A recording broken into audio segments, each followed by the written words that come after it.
Okay, welcome to the Asheville City Council meeting of December 10th, 2024. Should double check that. Everyone, if you could take a moment to mute your cell phones. Also, if you are here tonight and you would like to sign up to speak and you haven't already, at any time, you could just make your way out to the hall and sign up to speak, and it will show up on our screen. And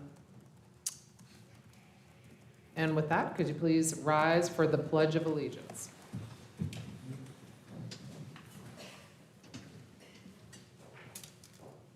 I pledge allegiance to the flag of the United States of America and to the republic for which it stands, one nation, under God, indivisible, with liberty and justice for all.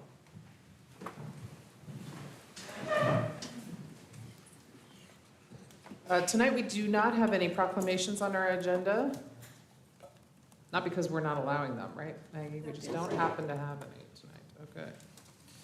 Okay. We have a pretty lengthy consent agenda, which I think is going to be our norm for, say, 5 years. And so with that, do I have a motion to approve the consent agenda or questions? So moved. All right, I have a motion. Do I have a second? Second. All right, I have a motion and a second. Hold on, let me make sure. I don't have anyone signed up to speak under the consent agenda. If there aren't any questions from council, all those in favor of the consent agenda motion, say aye. Aye. Any opposed? All right, the consent agenda is adopted. That might have been a record.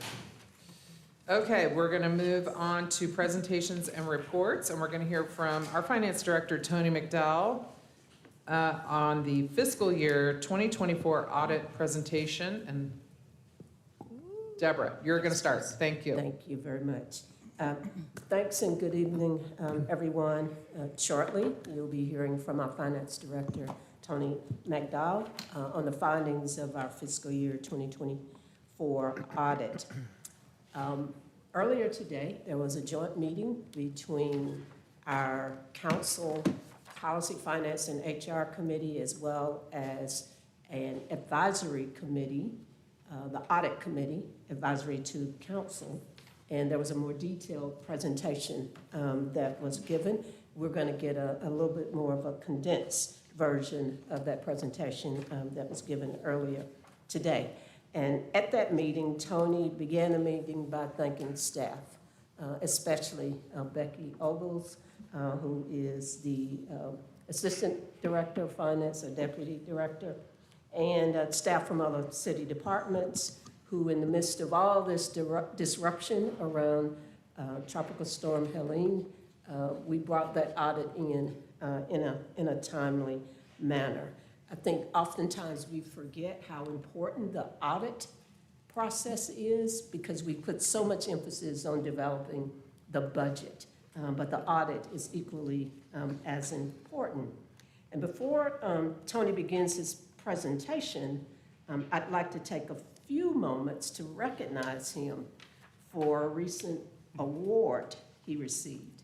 I usually do this as part of my manager's report in terms of staff recognitions, but I thought particularly for this agenda item, this would help kind of reinforce why he received this award.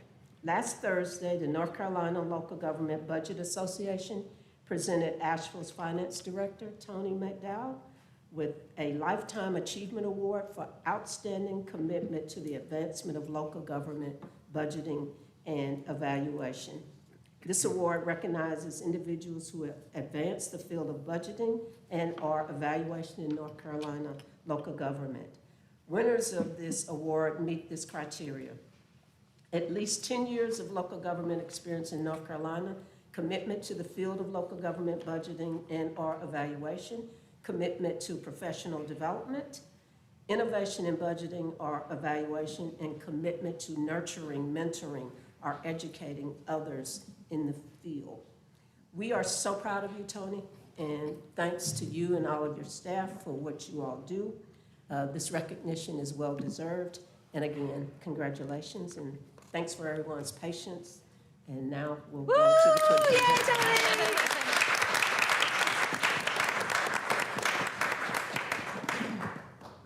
Okay, all right, well, thank you, Ms. Campbell, for that. I've now completely forgotten what I was going to say on any of these slides. But yeah, thank you all very much, and yeah, it was quite an honor. I was very humbled to receive that award last week. When they called me up, I said, no, I don't deserve it, I haven't done enough. I looked back at the other 18 or 19 folks who've received this award over the years and thought about all the contributions they had made, and I don't think mine come anywhere close to that, but was very honored to receive it, particularly on the behalf of the City of Asheville staff and the work that we've done and the involvement we've had with the Budget Association over the years. So thank you. Okay, so now with that, I'll try to regroup here and go through our audit findings. And like Ms. Campbell said, we presented these audit findings this morning to the joint meeting of the Policy, Finance, and HR Committee and the Audit Committee. So 4 of the council members heard that presentation. We do have the same slide deck tonight as we had earlier, but we're going to go through this rather quickly. So I'm going to kick things off, and then we'll have our auditor from Cherry Beckert, Dan Garrity, come up shortly to do the bulk of the presentation tonight. So key takeaways from the audit: we completed the fiscal year 2024 audit. It was submitted to the Local Government Commission on November 27th, 2024. That is about a month after when we normally submit it, but because of the tropical storm Helene, we lost some work time during the month of October. Luckily, Becky and her staff had positioned us at a point where we were able to pick up as soon as we could. We were able to get back in the office and get the audit complete and submit it to the state. The audit opinion issued by Cherry Beckert this year was unmodified or clean, which is the highest level of assurance they can provide. We also this year, for the first time in several years, had no findings in our audit to report to management or the governing board. And so I used this term earlier, I'm referring to it as a clean audit this year, both from the unmodified perspective and also from the perspective that we didn't have any findings. Our unassigned fund balance, and I know this is something that council is interested in, it did decline slightly from the previous year. We went from 18.8 to 16.8, but we are still slightly above the city's policy threshold.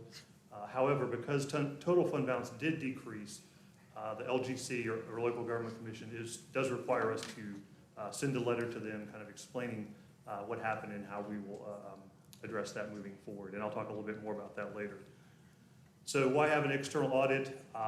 There's a couple of reasons that require us by statute. One is the state statute 159-34 that requires us to have an external audit performed every year. We also, because we are the recipient of federal government funding, we're required to complete what's called a single audit, and our external auditors do that for us. And again, both of those things require us to have an audit. But in addition to those requirements, it's simply best practice to have an audit done every year. It increases transparency with the community that we are conducting the business and handling the taxpayers' money in a financially responsible way. It also provides assurance to our debt rating agencies. Standard & Poor's and Moody's review our external audit every year, as well as they look at our debt ratings each time we go out and issue debt. And then finally, it's just important to have an independent review of our financial records and our internal controls. One of the things we do here at Asheville to add a little more independence to that is we rotate audit firms every 5 years. We're in the second year of our engagement with the Cherry Beckert team this year. So we'll be continuing on with them for the next several years. So the results from the fiscal year 2024 audit, as I mentioned, there's 4 types of opinions that auditors can give. We received what's called the unmodified or clean audit. It's the highest level of assurance that they can provide. We also, as I mentioned earlier, we had no audit findings this year to report to you all.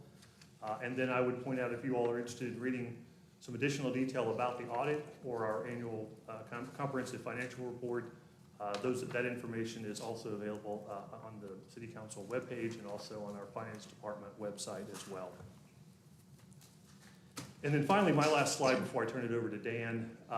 Again, fund balance, I want to show some trend history here on our unassigned fund balance. This is our available fund balance in our general fund. The dotted blue line there is our city policy level, where we maintain 15% fund balance, 15% of expenditures. You can see that decline I talked about where we went from 18.8 down to 16.8. We're still above our policy threshold, and we're still within that kind of narrow 15 to 20% range that we've been managing fund balance over the last 10 years or so for the most part, except for that 1 year in 2022 where it spiked up a little bit. So, all right, I think at this point I'm going to turn it over to Dan to give the auditor report.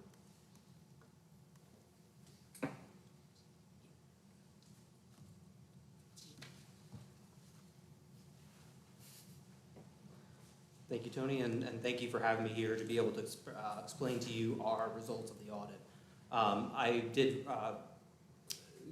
talk with the committee earlier today about this in depth. I will go through this fairly quickly, but if anyone has any questions, please feel free to stop me. We have our client service team. A lot of these members have worked on this engagement for the last 2 years, and we do have some new members as well that we rotate into our engagement. For the results of our audit, we do audit the financial statements in accordance with generally accepted auditing standards. We also audit the financial statements in accordance with government auditing standards. That's all in which to form an opinion that the financial statements, this is reasonable assurance that the financial statements are free from material misstatement. We also form an opinion on compliance as it relates to your federal and state awards and those awards that have been tested by us within the audit year. We issued unmodified opinions, as Tony mentioned, which is also known as clean opinion in all cases as it relates to the financial statements and as it relates to compliance with those federal awards, and that being the highest level of assurance we can give under our auditing standards. Note 1 is where your significant accounting policies lie. Also within Note 1, we discuss the implementation of a new GASB standard in which it had no effect on the financial statements of the city this year. In terms of related parties, we make you aware if we find any related parties that management does not make us aware of. We had no situations of that in this year, and so nothing to report here and no issues with any arm's length transactions.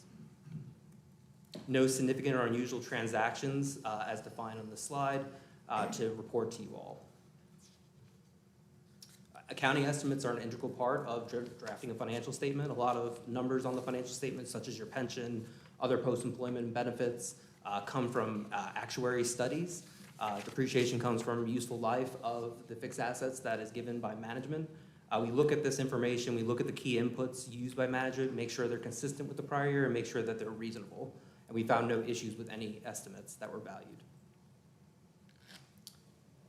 Financial statements disclosures are clear, neutral, and consistent. There are no particular disclosures that we consider to be more important than any other. Non-attest, so attest being audit service, so any non-audit services that we provide, we need to make you aware of and make you aware of management's responsibility of those services. The 2 services we provide is going into drafting the financial statements, which a separate department within our firm handles. And then we have the assistance with the preparation of the data collection form, which is the form filed with the federal government that explains to them the results of the audit of what programs were audited so that it's easy for the department agencies to understand what has been audited and what findings might be there. In all cases, management has taken full responsibility for all of these services. They review the financial statements and take responsibility for the financial statements as required by the auditing standards. We had no difficulties encountered as completing this audit. We had no disagreements with management in completing this audit. If there were any consultations within our audit firm, we need to make you aware of that, in which there was none. And if we do receive a manager representation letter, which is dated the date of the audit report that was issued November 27th. There were no management consultations, so no shopping for an opinion on a certain accounting treatment that management might disagree with our position on. There was no other findings or issues noted.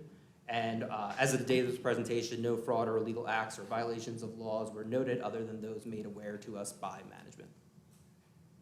And going concern, there were no events that indicated any substantial doubt of the ability of the city to continue as a going concern. This slide is a long way of just saying there's a lot of information in your annual comprehensive financial report. We provide opinions on the financial statements themselves in the note disclosures. Everything else that kind of starts the report and ends the report, we provide either in relation to opinion on, which is your budget schedules and your combining schedules in the back, and then everything else we look and read for consistency, but we do not provide an opinion, and those are things such as the management discussion analysis and statistical section of the report. Again, this slide's a long way of saying that we look at compliance and we look at controls over compliance. But if we find any issues with controls, we will report those to you, but we do not provide or express an opinion on the effectiveness of those internal controls. There were no corrected misstatements, so there were no items found as part of our audit that management had to correct. The financial statements that you see and have been published are the financial statements of the city unchanged from the audit. We did have 2 uncorrected misstatements. These items were found later in the audit process, and management determined them to be immaterial, and we agreed with management's determination based on our own materiality factors. And 2 of these related to liabilities being understated, one by $750,000 and another by $250,000. The programs that we audited as it relates to your federal and state awards was the Coronavirus State and Local Fiscal Recovery Funds. This fund is deemed to be a high-risk program by the federal government, and so we audit it every year until you expend all the funds. And then also we tested the state major program, PAL bill, which also is known as the gas tax surcharge, that's collected and then used to reinvest in the city streets. The GASB has 4 pronouncements that will be applicable over the coming years.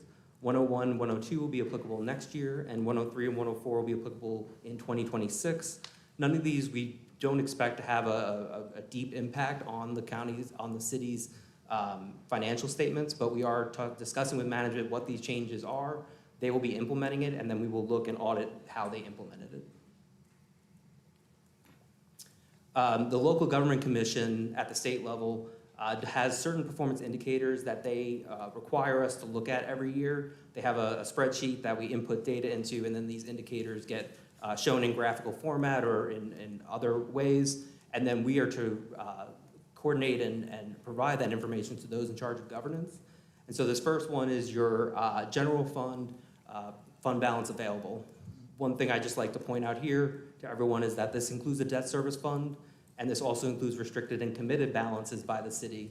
So while Tony was showing previously a smaller number as your percentage, that relates to your unassigned and the amount that you have available for expenditures. This is almost all of your fund balance that's available out there. And so their threshold is 25%, and so you've met their threshold in terms of the total fund balance. Quick ratio is just a look at your current assets to your current liabilities, so what you have available to spend and what you have to pay currently in your water sewer fund, in which you have to be equal or greater than 1, and you're at a 5. And I will say this is consistent with other cities that have water and sewer who can have anywhere I see that range from 3 to 8 in any given year.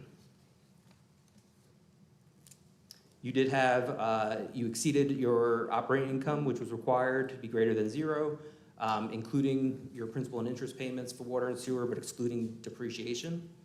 And your unrestricted cash to total expense ratio was over the 16% requirement. Your water sewer capital asset condition ratio is an inverse formula of your accumulated depreciation to your gross assets. And basically 0.50 or higher is considered to be healthy. And so you were at a 0.57 as of 6/30/2024. You also did not over budget for what you collected in taxes. You collected more than you budgeted. You submitted your audit within 5 months of year end. You have an effective pre-audit process. We found no issues with you approving expenditures prior to authorizing those expenditures. No late debt service payments or covenant issues to note. No statutory violations were noted. But you did have a negative general fund balance, which Tony mentioned earlier, and that is one factor that the LGC requires a response from the board regarding your plans to correct that or what the reason was for spending into your fund balance. And so that is required to be submitted to the local government commission, signed by at least 50% or more of the council members within 60 days of me presenting today. So I'll open it up if anyone has any questions.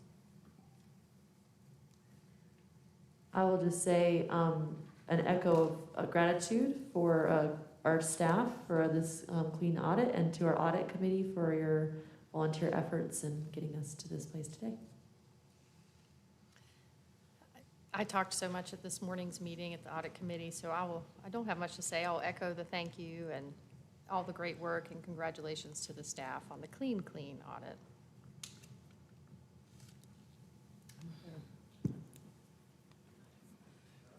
If you all have anything else for Dan, he can certainly come back up. All right, so I'll just finish up with the presentation. With a couple slides, I wanted to just talk a little bit more about the performance indicator that we mentioned. This program of performance indicators is something that the LGC, the state of North Carolina, put in place about 4 years ago, so it's relatively new. There's 21 financial performance indicators included in the program, and Dan kind of gave you a flavor of some of those with his presentation. What the state requires is if any of those indicators are negative, the governing board must respond, as Dan said, within 60 days of his presentation, with a letter signed by the majority of the board outlining what occurred and the steps taken to prevent a recurrence. This year, of the 21 financial performance measures, Asheville did have the one negative, and that's related to fund balance. And that indicator reads, if there was appropriate fund balance in the general fund in the 2024 budget, and your overall change in fund balance at the end of the year was negative, then that triggers the requirement that we send them a letter. So staff will begin working on that. Our response will indicate that it was a budgeted use of fund balance that we considered as we went through the budget process in fiscal year 2024. And it was partly related to the fact that we have had fund balance that's above our policy goal for the last several years. So we decided to incorporate some of that fund balance into the fiscal year 2024 budget. And then at the end of the year, we actually didn't end up using as much of that fund balance as we had budgeted. And that will be the gist of our response that we will send in here in the next couple months. All right, so next steps after this, all the materials from today are available on our website. These are the slides from earlier today. We pointed out that we were going to present tonight to you all. As I mentioned, we're going to prepare that response to the LGC. And then before we know it, we'll be working on the fiscal year 2025 audit. That will probably start in the spring, and it will be a very different audit and perhaps an exceptionally difficult one for us as we go through it next year with all of the additional expenditures and requirements related to FEMA spending. And we look forward to working with Dan and his team on that starting in the spring. So thank you all. I won't repeat our key takeaways, but I'm happy to answer any questions you all might have. Well, I just wanted to share two things. One that slipped through that maybe council didn't catch is that one of the things you got to clean, review, or audit on is all of the COVID spending, which I thought was pretty remarkable and worth recognizing because that was a big lift of unknown things and how we navigated it. There were changes along the way. It was like fast moving. So congratulations on that. The other thing, I had a question as a follow-up to this morning. I had made a note about the GASB 101 requirement adding the accrued sick time. What happens with comp time? Is that accrued comp time? So there's a very specific definition there, so I'd have to look at that to get back to you exactly what the answer is, but I don't believe comp time is It's not, right? It's just out there. If we're not doing sick time, we're not doing comp time. Yeah. Yeah, that's what I wondered, and that's probably a pretty big number, right? Yeah. Come to the microphone, please. It is, but I think the differentiation is, will it get paid out at the end and does it not? So I think that's kind of what we look at. So yeah. Comp time isn't always paid out? It's not always paid out. Okay, that would change it, okay. Yeah, so it varies depending on the type of employee, not Gotcha. exempt. Thank Use it you. or lose it. Yeah, that's good. Thank you.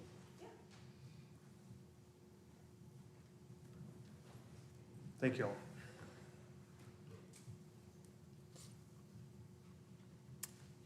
You know, Tony, in light of this morning's conversation around fund balance, one thing that may help us as we approach budgeting season in the future is understanding where we targeted and how close we got.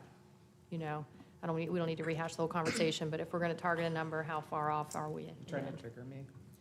I'm trying not to trigger myself. Yeah, for sure. Yeah, and But, you know, I was just thinking about ways we could overcome some of that with, thoughtful process, and that's just one idea. Yeah, and I was thinking about that too after our conversation this morning. Yeah. We're going to be starting budget conversations very soon with you all. So we'll Yeah. make a point of trying to provide as much information and be as transparent as we can with the fund balance and the calculations and everything, And I know especially it's hard. this year with everything that's going on. And all the sales tax guesses we're going to have to make, like literal guesses, so I know it's not easy. We appreciate you. Yeah, you're guessing this year is gonna probably be worse than you've ever experienced in your life. It's a good thing you got that award already. Yeah. All right. It's gonna be different, for sure. Yeah. All right, thank you all. Thank you. Thank you. So, council, there's not any action to take on that. That's just our annual audit report. Deborah, anything else under this portion of our agenda? That is it. Thank you all. All right, thank you. All right, thank you all, folks, for coming in tonight, and escape all you can. We're gonna move into the public hearings portion of our agenda. We have 2 items on our public hearing portion of our agenda, and the first is a public hearing to consider adoption of a resolution authorizing amendments to the fiscal year 2024-2025 Community Development Block Grant Annual Action Plan of the 2020-2024 Consolidated Plan, outlining new activities for disaster response, including rental assistance, business restabilization grants, homeless emergency shelter, and CDBG program administration, and repurposing funds allocated for City of Asheville Community Center improvements, Stevens Lee for Parks and Recreation disaster recovery, and 2 budget amendment in the amount of $1.7+ million to adopt the additional funds for the fiscal year 2024-2025 CDBG budget. And James Shelton, are you debuting I think it's a tonight? first It's your timer. Debuting Yeah. at City Council, okay, all This right. is my debut. We'll go Welcome. easy on you. Not really. I don't expect that. And that is a mouthful of It is, emotion.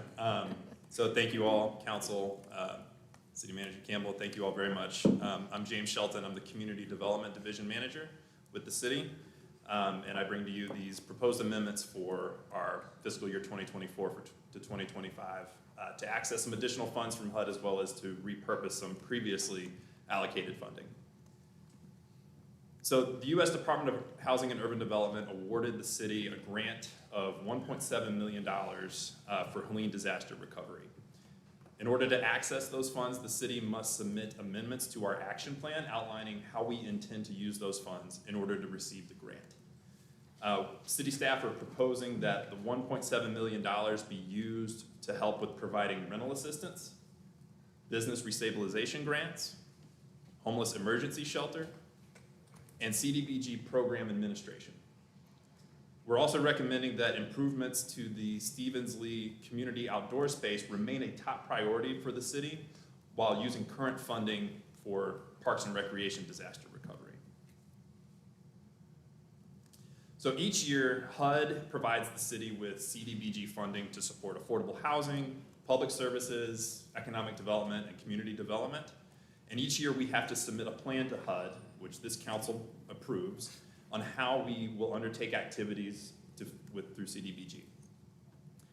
In October, HUD notified the city that it would receive an additional CDBG grant in the amount of $1,748,141 through its Declared Disaster Recovery Fund to aid with Helene recovery efforts. I want to make clear to the council that this is not CDBG DR, disaster recovery. CDBG DR requires a congressional appropriation. These funds came from existing HUD dollars that they were able to move out of HUD headquarters to the city. CDBG DR will be future funding, likely in much greater amounts, but that is yet to be determined by Congress. Just want to make that clear that this is not CDBG DR funding. In order to receive this funding, the $1.7 million, we have to submit a plan through our action plan of how we intend to use it for disaster recovery. In communication with our Parks and Recreation Department, the outdoor space at Stevens Lee Community Center does remain a top priority for our department, but we are proposing to use existing CDBG dollars that we already have to address immediate recovery needs for our parks. The community center improvements may be funded with other capital resources like future CDBG entitlement dollars or through our recently approved 2024 GO bonds. City Council, you must authorize the improvement of the proposed action plan amendments before we can submit to HUD for their review and approval. This is how we're proposing to break down the $1.7 million in funding. We're proposing $624,000 for business restabilization, $624,000 for rental assistance, $250,000 for emergency homeless shelter, and $250,141 for CDBG administration. You'll also see at the bottom how we're proposing to use previously approved CDB allocations for Parks and Recreation disaster recovery in the amount of $380,171. So why are we making these recommendations? Everything that we've learned in the past few months about disaster recovery indicates that when you are responding in your community, housing and business and economic response have to go simultaneously. There is a primary need for rental assistance to families in our community who are economically impacted by the storm, but may not have had physical housing impacts and aren't receiving FEMA aid. Businesses in Asheville have been severely impacted both physically and economically, and local advocacy groups place rental assistance and business grants at the top of their priority needs as well. In terms of homeless shelter, additional capacity support is needed until permanent housing solutions are available and identified. There's a need to strengthen the shelter system to serve those who do not have other available housing resources as emergency shelters are closing. The Community Development Division, which I manage, will need additional capacity support to effectively administer these funds. For Parks and Recreation, they were severely impacted by the storm, particularly the Thompson Street Maintenance Facility that experienced significant flooding. This year's CDBG funding cycle allocated $380,000 for the community center at Stevens Lee for outdoor improvements. Repurposing these funds allows for the replacement of some of the lost fleet at Thompson Street and may assist with additional facility relocation or other needs identified by Parks and Rec. We reviewed these proposed actions and funding amounts with our Haggerty team, who we've contracted with for consulting for disaster recovery, and they've indicated that these recommendations align with best practices and our current understanding of the unmet need in our community. We've heard from this council about the need for data. We bring you some tonight, but I want to make a quick note on data. Housing data is inherently slow, and it's difficult to get an accurate picture of the current housing situation using traditional, reliable methods like HUD. Business economic data can also be unreliable in the near term. North Carolina Department of Commerce cautions that economic data will be revised in the months and years ahead, so any numbers that we look at now are preliminary. We also know that businesses that closed temporarily may have continued to pay their employees, and those jobs may not be reflected in any job loss numbers right now. And we don't necessarily know which businesses are continuing to employ people, or which people are filling jobs. Disasters cause churn in the labor market, and some businesses close, some residents move away, but new jobs or businesses may come, but our goal is to retain existing businesses and jobs and see growth with what we have already. To make decisions in the near term for immediate needs, we have to rely on fairly limited data, which is often anecdotal or qualitative, but what we know is that it indicates a deep need in our community. So what do we know? We know that the Asheville area lost about 8,200 jobs in October. That's about 40% of our total employment. Our employment rate rose to 10.6% in October. That's a 7.7% year-over-year increase. Back in October, this council also authorized us to activate $704,000 of our existing CDBG dollars, which we were able to go under contract with Mountain BizWorks for business restabilization grants. That's part of a $3 million pot of money that Mountain BizWorks is administering right now through their Asheville Buncombe grant program. They received 619 applications from Asheville businesses requesting $13.2 million in assistance during the application period in November. These applicants reported that they employed 5,300 jobs pre-Helene and now employ 3,500, resulting in a decrease of 1,747 jobs. The average applicant has 8.6 employees. They are 21.7% minority-led and 56% women-led businesses. Mountain BizWorks is currently reviewing these applications for eligibility and scoring them based on need, demographics, and a reopening plan. And we expect to see funds flowing to businesses by the end of this month. This is a quick chart on the sector breakdown of the applicants. Main takeaway here is that 50% of the applicants are food and bev, retail, accommodation, and service industry businesses. We're Asheville. This makes sense. Asheville likely experienced a greater degree of job loss in these sectors as well. Let's talk about rental assistance for a minute. FEMA is providing rental assistance to physically displaced households. However, residents experiencing economic losses who may not have sustained damage to their home are also experiencing hardship.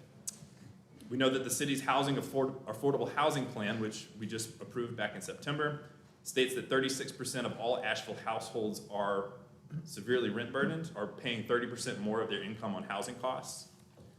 The economic impact of the disaster has resulted in job loss, which is connected to the uptick in the need for rental assistance. However, we don't know the true extent of the current need on the circumstances of each individual. What we do know is that Evelyn Charities, who has been helping to provide some rental assistance to our community, has provided $219,000 to 219 families since September through November in Buncombe County. That's not Asheville specific, that's Buncombe County. However, this number is likely much greater. They haven't had enough staff capacity to process all of the applications they've received, but they've just brought in 2 additional folks that they expect to be able to bring those numbers up. We've also been in conversation with another partner in the community, Grace Covenant Presbyterian, who provided $1.1 million in housing assistance to 727 families from October through the end of November. The breakdown of that looks like they provided 230 families assistance in October, 497 families assistance in November. We don't yet know what the December numbers look like, but that is it's more than doubling from October to November. The average assistance per family is $1,600, but these assistance payments span the region. They did not discriminate against Asheville residents, Buncombe County, Henderson County residents. These numbers reflect a broad need. Disaster-related shelter operated by Rescue Mission is funded by Red Cross through the end of this year. Let's talk about emergency shelter for a minute. The shelter continues to be needed for current occupants and people newly seeking shelter related to the disaster, and the COC's shelter planning work group is pursuing options through the end of this year. We're going to rely on the continuum of care to recommend how best to activate the funds that we're proposing. Again, that's $250,000 we're recommending for homeless emergency shelter. We're also looking at CDBG program administration. The additional $1.7 million amounts to a 174% increase in the amount of funds that the Community Development Division administers each year. We also need a little bit of support necessitating increased capacity support, which will help us timely process the drawdowns from our partners when they need reimbursement for the activities they're undertaking. It also ensures that we're properly overseeing the expenditures of fund and guaranteeing accountability. For Parks and Recreation disaster recovery, the Stevens Lee Community Center has been a long-term investment for the Community and Economic Development Department in the city of Asheville. There's a great anecdote that we've invested in this neighborhood center for many years, and during the hurricane response, it was able to house emergency responders and first responders for them to have a place of respite. That's what our investment has paid for, and it's also a great community center for the folks in the East End neighborhood. They've received over $936,000 in CDBG investments over the past few years. In this year's cycle, we allocated $380,000 for outdoor improvements. Parks and rec facilities were severely impacted by the storm. These funds may be used to replace some of the lost fleet and or facility relocation. We're also recommending that the community center improvements be funded with other capital resources such as future CDBG funding or GO bond funding. Again, to wrap up, this is the breakdown of how we're proposing to use the $1.7 million in additional funding we have, as well as repurposing $380,000 that we received previously. In order to access the $1.7 million, we have to submit action plan amendments to HUD. With your approval tonight, we're proposing to use those for rental assistance, business restabilization, homeless emergency shelter, and program administration, as well as recommending reallocation of those funds from Stevens Lee Community Center to Parks and Recreation disaster recovery. I'm happy to take your questions, Council. I have a question. Can we go back to slide 9? I don't have the numbers. Which one was it? The data that informs funding recommendations. Before that, there might be 2, that one. So when I'm reading bullet 4, Evelyn Charities has provided $219K in rental assistance in Buncombe County. We've contributed $500,000, is that correct? So those aren't entirely our dollars, But then when I look at the bullet underneath, how much of the 1.1 is the city's contribution?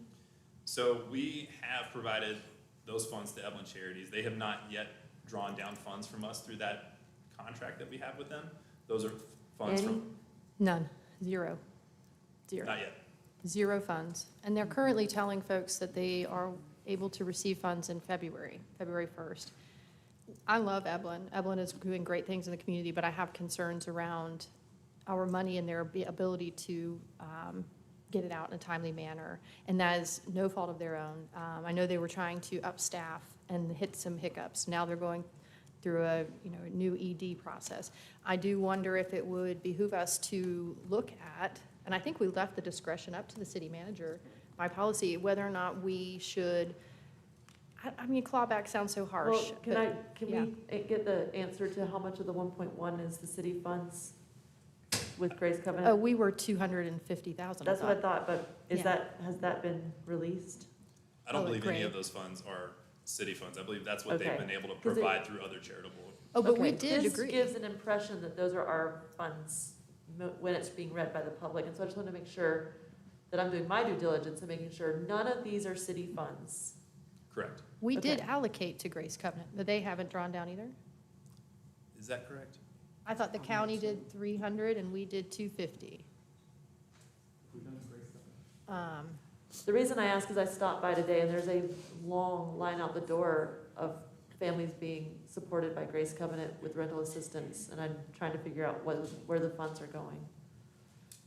And are we making it easy for them to draw down? Hi there, Nikki Reed with Community Economic Development. So yes, what you're seeing here is the progress that both of these entities has made thus far, and it is reflective of the entirety of Buncombe County. But to be clear, they have not spent the city funds that we have allocated to them yet. So what we wanted to do is just provide the data that we know, and this is what they have spent thus far. But both of these numbers have reflected, do not reflect any city funding. So that is funding in their queue that they'll be able to spend as we continue to see that rental assistance need and the response be deployed in our community. So to be clear, neither They- Evelyn nor Grace Covenant has spent city funds which were allocated to them.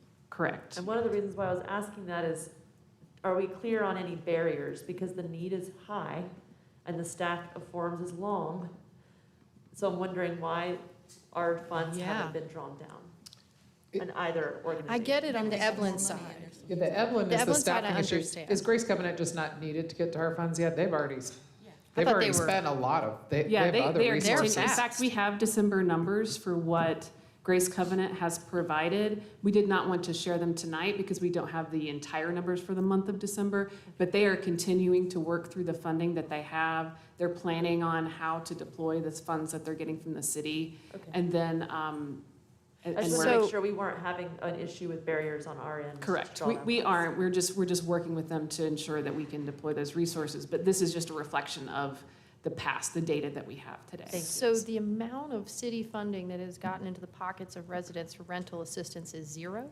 That's correct. They are still spending down existing resources that they So- have. I think the question you're really trying to get to is, are people who need to be served not being served yet? I'm just worried. I mean, if Grace Covenant has a process, and I know they are one of the fastest out there doing work right now. Clearly. Thank goodness for them.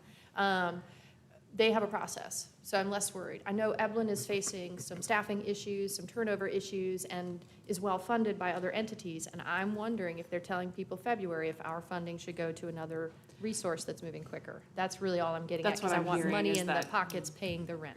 How do we strategize on deploying Yeah. resources so that they're spent most I mean, So I mean, this is always a challenge with the council lane versus the staff lane, because we're very eager to see people served as fast as possible. And I know you all share that focus and concern.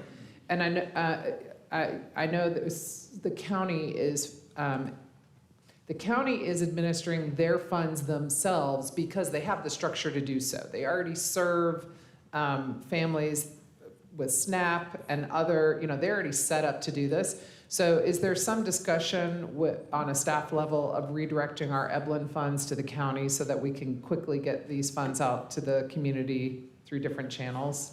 It's a great question. I don't know if there's been discussion to redirect funds. However, what I can say is there have been discussions to direct the DDRF funds that we're proposing for rental assistance and partner with the county in those efforts, or partner with other organizations that can show that have capacity. We do understand that capacity is an issue across the board, Yeah. so we're open-minded at this point with who our partner will be to help administer the new funding. But you're looking at the With this county. tranche, you could maybe get it to the county, who could disperse it quickly, and Evelyn can get on their feet and use our money next month or something to get. February. Could. February, Could, they're yes. telling me February. Yeah. They're So now doing I've been in conversation with the county. I don't want to say that this is any sort of formal agreement. However, we are talking, and there is an opportunity to partner with the county. There's an opportunity to partner with many organizations who might have capacity at this point. We want to make sure that we're doing our due diligence before we enter into another contract for rental assistance administration, that organizations have the capacity. And I appreciate you bringing up the county's program. Their window is open right now until, I believe, the end of next week. They're providing rental assistance, mortgage assistance, and utility assistance. I believe we have the opportunity to stay in our lane with rental assistance. If we were to propose moving toward mortgage or utility assistance, we would have to bring a new package of amendments because that's a different activity, which we're happy to do, but I think that there's enough need in the rental assistance world in the city of Asheville for us to go down that road. And the county's amenable to doing just a rental portion? We're Or having they're- a I conversation. mean- We're He's in not conversation. promising for Well, the and county what are yet. you, that's right, they're only doing it for a certain time, like next week is the deadline? It's also past due. You have to acquire a past due bill or mortgage or rent payment before they will cover it with the county's program, the way it's worded now. And so we have moved all of the decision-making of this to staff, right? Well, by we never, policy, it wasn't moved, we never had it. Well, that's what I'm saying. I mean, that's just We're not, not, we're not here to vote on how this could be different. We know that staff are gonna deploy it. but I think we're So- being clear in our concern. Yeah, and really what we are voting on today is that this bucket of money will go to rental assistance, whomever that partner may Yeah. be.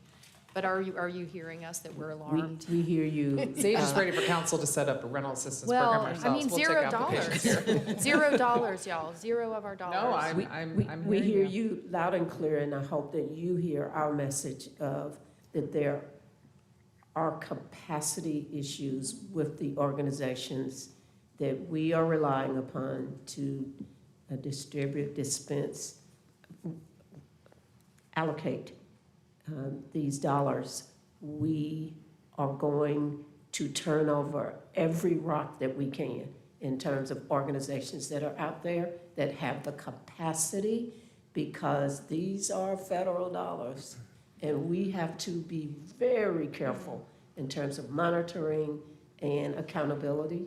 And I know I sound conservative, but I think we just have to be aware that we have got to find an organization that truly can manage these resources in a very fiscally and responsible manner.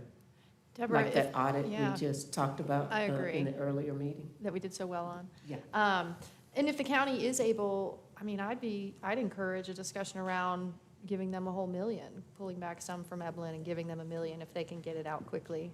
I I'm know we're also just open to suggesting.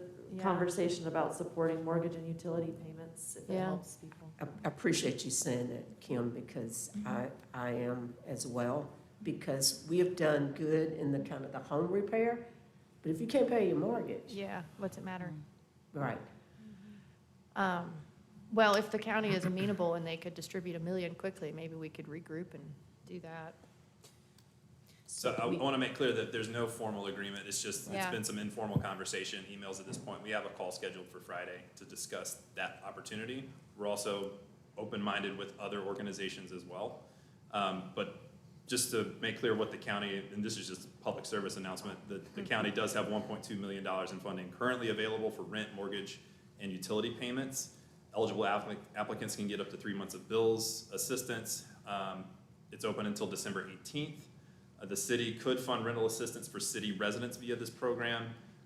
We could, as I said, we could do mortgage and utility assistance as well, but we would have to go back out. We've done a public comment period for these amendments that we've brought to you today. So we can't. That amendment, that public comment period is shortened. However, we would still need to follow the HUD process to make sure that we're being as transparent as possible with how we're proposing to use federal dollars. And thank you for making that abundantly clear. Well, I wish you luck with all those heavy decisions. I want you all to know that I'm leaning towards mortgage and utilities. And the county, maybe? So In there the are a number county. of I mean- programs for folks to get support with their gas bills, with their utility bills. There's a Duke Fund. So I know there are some utility programs, especially for aging adults. So there may be more resources there, but I haven't seen as many programs for mortgage, and so I would certainly support that. And does that mean water bills?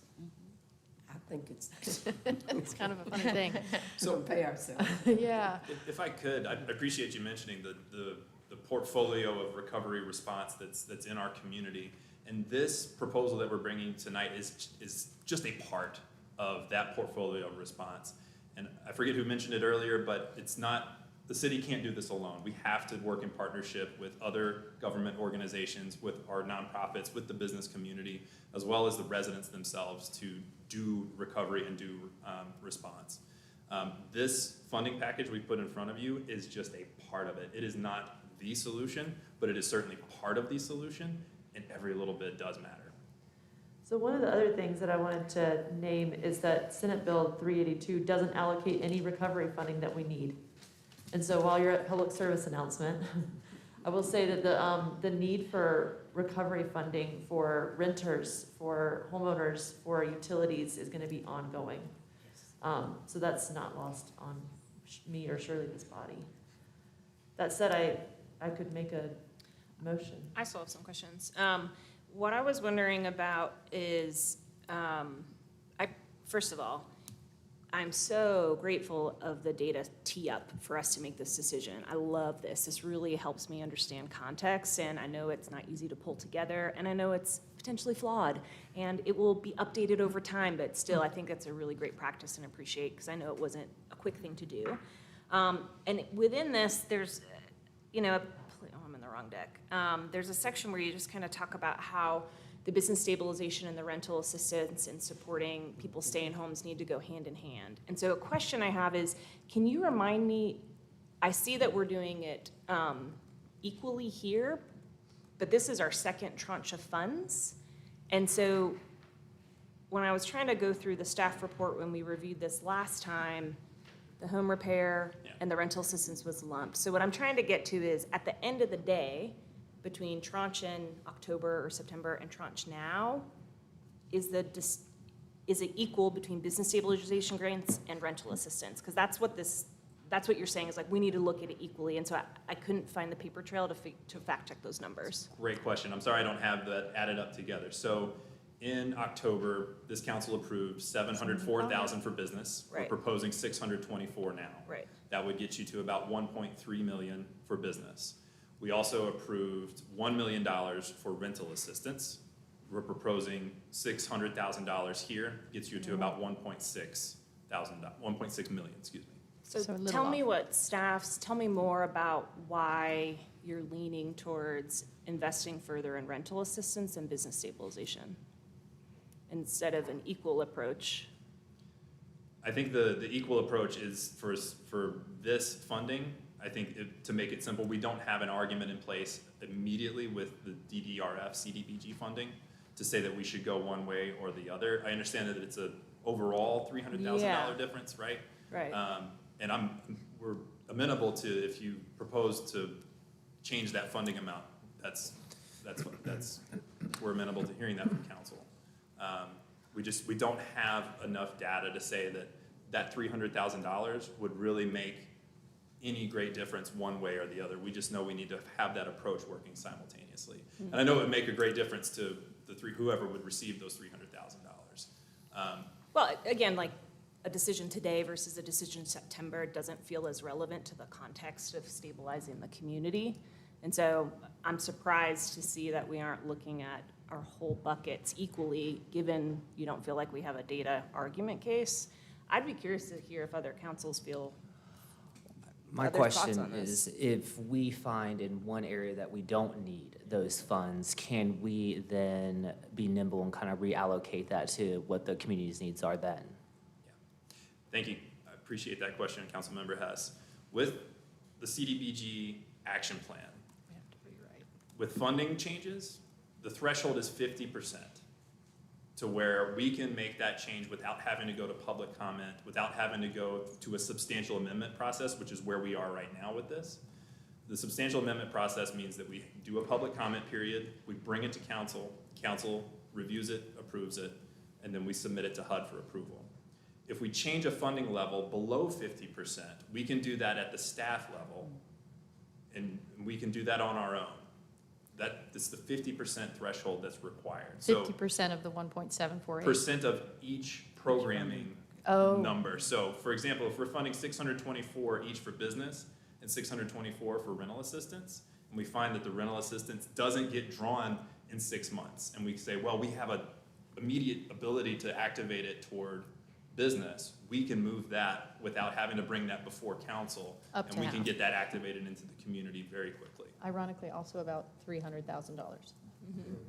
Did I explain that clearly, Yes. Councilmember Hess? Yes. So it's that 50% threshold. So if we move money in any amount less than 50% of the allocated amount, we can do that without having to go through the long process.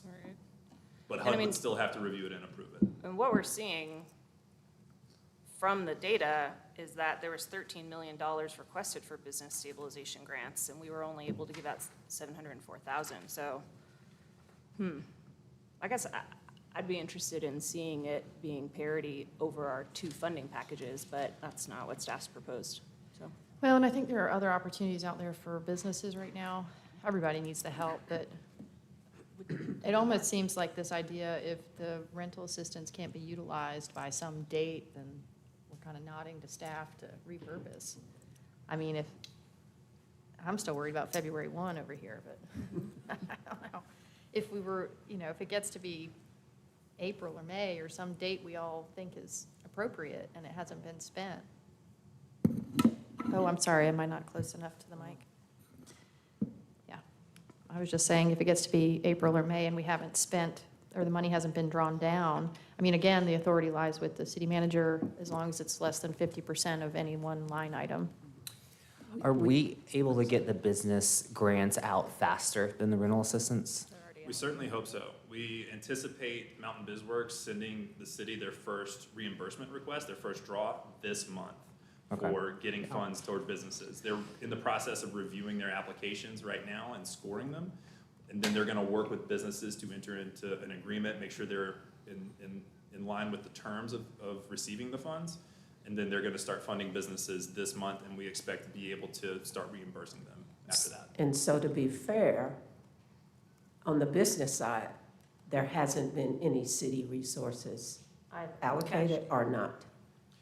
Other than the previously allocated 704,000, this 624 we're proposing tonight is on top of 704 that we did previously. But nothing's been drawn down. No. Right, that's my point. Oh, It takes we're still at $0. time to get money out. And the Well, same I thing I with the will, rental assistance. I do think Mountain BizWorks is They're moving faster. very Moving quickly. much And so quicker. this will, we wouldn't want to pull Yeah. back on that. No, no. That's Right, I mean, I absolutely don't- not. I also feel like I just need to say, like, when we're looking at the data, the graph, the bar chart, and we're looking at, I'd be curious to know who is applying for rental assistance. If folks have a job, they might not need that assistance, and so, yeah, okay. I'm not Well, hearing I any mean, others we- express It's concerns, just so that, I'll leave it there. no, I'm with you, but what we did see was that the group that was significantly impacted were in the service industry, food and beverage, retail, and a lot of this is, tip-based and so on. It may not be a full return to revenue, Yeah. just because they're Folks could at be their shift. underemployed, or they may have been Partially. out of work for a couple of months and have gone into savings, and those people who didn't need it in October might need it in February. Yeah, the only thing I was worried about with that, because I felt like Grace Covenant is a really good process for vetting applicants, and Evelyn, once they get going, has a good process. The only thing I was worried about is if we are funding folks who could otherwise get these funds from, say, FEMA. Like if they qualified for rental assistance through FEMA or housing through FEMA, and we were inadvertently funding those folks. My understanding is that these rental assistance funds are more targeted at folks who aren't displaced from their housing, so they don't qualify for a rental voucher to go someplace else or a hotel room or something like that. They are either out of work or underemployed because of the storm. They're still in their housing, but they're not able to meet the rental demands of their housing unit. So that's just trying to make sure we're not inadvertently funding something that there's already federal resources for, is my only, We don't have to just make sure, we have to make Very sure. sure. Very sure, okay. Because these funds are federal dollars and we cannot provide a duplication of benefit Got it. for other federal dollars as well. So what we can do is if FEMA is providing assistance up to a point, we can provide assistance after that Over, point. right. We cannot fund rental assistance for the same month that they receive rental assistance from FEMA. You are doing really good on your debut. So when, I know some of these charitable organizations use a certain software program that logs the rental assistance received and stuff. At charities, I can't remember what it's called, charities in the name. But are all of these organizations doing, like, are some of these residents possibly getting rental assistance from all the organizations, or is there an overall program? I can't speak to that. My guess is that there is certainly an opportunity for folks to receive a duplication of benefit from charitable organizations. There is a duty on organizations managing federal dollars to ensure that that does not happen with federal dollars. Okay. However, I can't speak to whether that's happening with charitable. Okay. So, given that people might be returning to work, they are getting money in, let's say, and given that, most of our dollars, if not all of our dollars at Evelyn and Grace Covenant have not been drawn down. So let's say 3 or 4 months from now, the hypothetical, someone did need assistance, they get their job back, maybe they lose their job 4 months, not related to Hurricane Helene. They go back and they apply for assistance. Is that money then allowed to be used for rental assistance that isn't due to Hurricane Helene, and we can just keep that in the pot?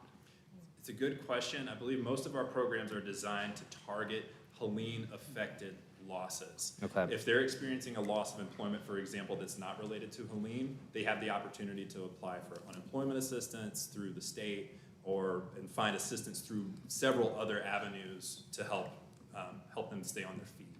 I know with the Business Stabilization Grants program, for example, we need evidence that their losses occurred after September 27th, or September 25th, actually, I believe is the declared disaster begin date. And the same would need to apply, I believe, for rental assistance through our federal program. With the federal HUD dollars, these funds were appropriated for disaster recovery. So the funds that we're talking about tonight for rental assistance, we would need evidence that this is a result of Helene impacts. Now that may be direct, like physical damage, or it may be economic. All right, what do y'all think? We ready for a motion? I have it ready, pulled up. Go for it. And I will open the public hearing and I will close the public hearing because no one has signed up to speak. So please, with a motion. I move to adopt the resolution authorizing amendments to the fiscal year 2024-2025 CDBG Annual Action Plan of the 2024 Consolidated Plan, outlining new activities for disaster response, including rental assistance, business restabilization grants, homeless emergency shelter, and CDBG program administration, as well as repurposing funds allocated for the City of Asheville Community Center improvements, Stevens Lee for Parks and Rec disaster recovery, and 2, a budget amendment in the amount of $1,748,141 to adopt the additional funds for the fiscal year 2024-25 Community Development Block Grant Fund budget. I'll second. We have a motion and a second, and I apologize, I did have a question, but I didn't want to disrupt that whole big conversation. The Stevens Lee funds, I'm just curious from staff, again, if there are other opportunities to harness funds to repair Stevens Lee? Or is this the proper use? This was outdoor use. This was the money for outdoor use. The funds for the building are still in play. Okay, so that, because it said, I was confused about that, because my understanding is any damage, we can go get FEMA dollars to reimburse us for repairing damage. So this is enhancement. Yes. Yes, So okay, And not Yeah. related to the storm. Right. okay, got it, thank you. Thank you. And we Great mentioned job. already that D. Tyrell spoke to the Neighborhood Yeah. Association, and they were in agreement with these changes. They appreciate the opportunity. Hallelujah. I know, Very right? good. I very forget, good. that was brought up at a Yeah. meeting. I assume we're all Yeah. there, but we weren't. Yeah. All right. Okay, all those in favor, please say aye. Aye. Any opposed? All right. Thanks for hearing us out, Good Deborah, job and on your all debut. You that. did excellent. Yeah. Yeah, oh, very good. Okay. Now, we have an item that looks simple. Next. I don't know that it looks simple. It looks super Looks really easy. There's a staff shuffling happening. Okay. The last item on our agenda is a public hearing to consider proposed zoning text amendments to Chapter 7 of the city's Unified Development Ordinance to better align existing city regulations with the North Carolina State Building Code. And Amy, do you say your last name? Deaton. Deaton, okay. You're not debuting here. You're sort of debuting. I think You've you been are. here You're for debuting. awards. Yes. Yes, okay, And I'll be right. presenting tonight the changes to chapter 7. Good luck. Okay, we're ready. Everyone, seatbelts. Okay. Yes, so, yes, good evening, Mayor, Vice Mayor, Council. Amy Deaton, Interim Public Works Director. Also tonight with me is Derek Wainscott, our Stormwater Division Manager. This was definitely a team effort to review our Chapter 7 in relationship to our flood protection ordinance and presenting to you tonight. Key takeaways, we're looking to update sections 724, 725, and 712.1 of our UDO. The proposed updates will bring our regulations into compliance with state and federal requirements, specifically the State Building Code and the National Flood Insurance Program. It will better align our regulations with best practices for floodplain management to ensure we remain in good standing with the National Flood Insurance Program and our community rating system. We're going to clarify development language to better support permit applicants and city staff in the permitting process for those that want to develop and rebuild in the floodplain. And ultimately, it will simplify the city code for all users. So this subject, it is very complex, it is very technical. There, if y'all have noticed, federal government uses a lot of acronyms. There's a lot of processes and requirements in this, so I'm going to provide just a little bit of background to give you some context into what we're going to be discussing tonight. In 1968, Congress passed the National Flood Insurance Act. This is codified in the Code of Federal Regulations. That also created the National Flood Insurance Program. In 1973, the Flood Disaster Protection Act was passed. This requires state participation in the National Flood Insurance Program to receive federal disaster relief assistance. In 1980, the city of Asheville passed its local floodplain program by joining the National Flood Insurance Program. We adopted our flood insurance rate maps, and we adopted our local floodplain ordinance. In 2000, due to Hurricane Floyd the previous year, North Carolina was designated a cooperating technical partner state. As a CTS, the state assumes primary ownership and responsibility of the flood insurance rate maps for all North Carolina communities as part of the National Flood Insurance Program. The National Flood Insurance Program, what we call repeatedly NFIP, it's administered by the Federal Emergency Management Agency, also known as FEMA. It provides federally backed flood insurance for owners that live in a participating community. Communities must adopt and enforce floodplain management ordinance to reduce future flood damage. FEMA also provides certain properties with discounted premiums to encourage community participation and property owner participation. Community participation is voluntary. We elect to be in this program.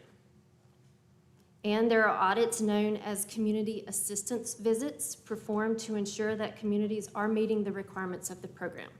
And these are called what we refer to as audits. We actually had one this past June. We also participate in the community rating system. This is another program administered by FEMA. It's a voluntary incentive program that recognizes communities that exceed minimum requirements of the NFIP. The city joined in 2014. We claim higher local standards.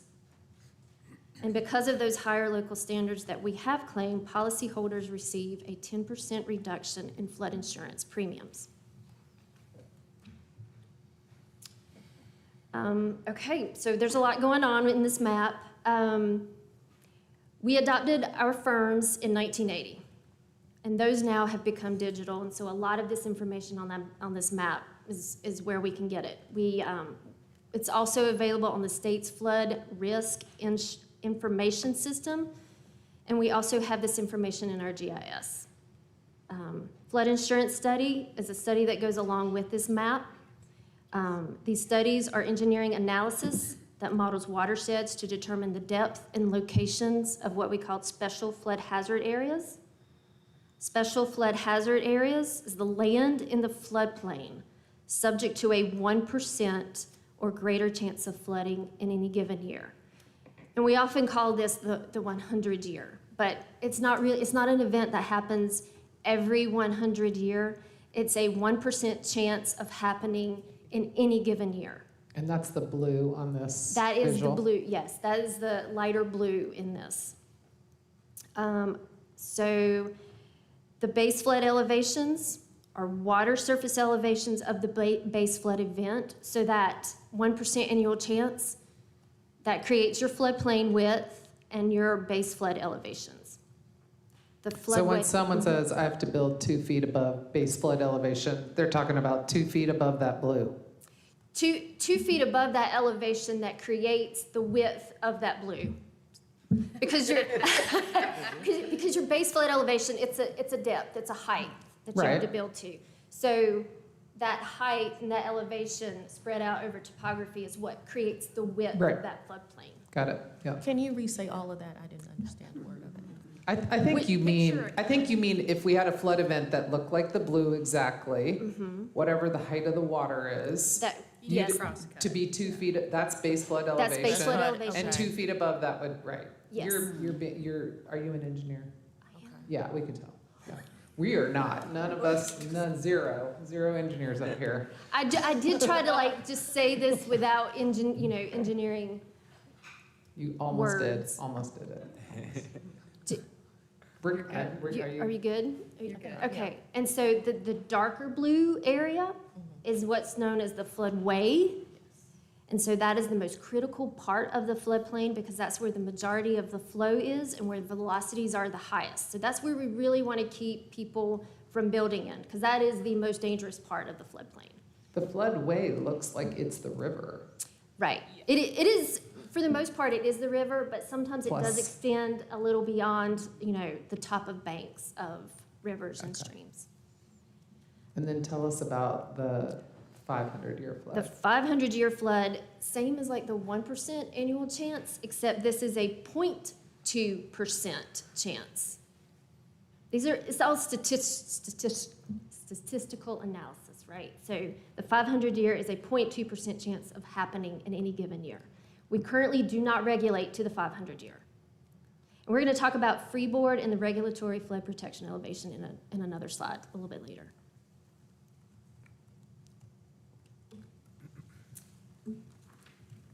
So the changes that we want to talk about tonight is section 724, conflict or inconsistency with other laws, covenants, or deed restrictions.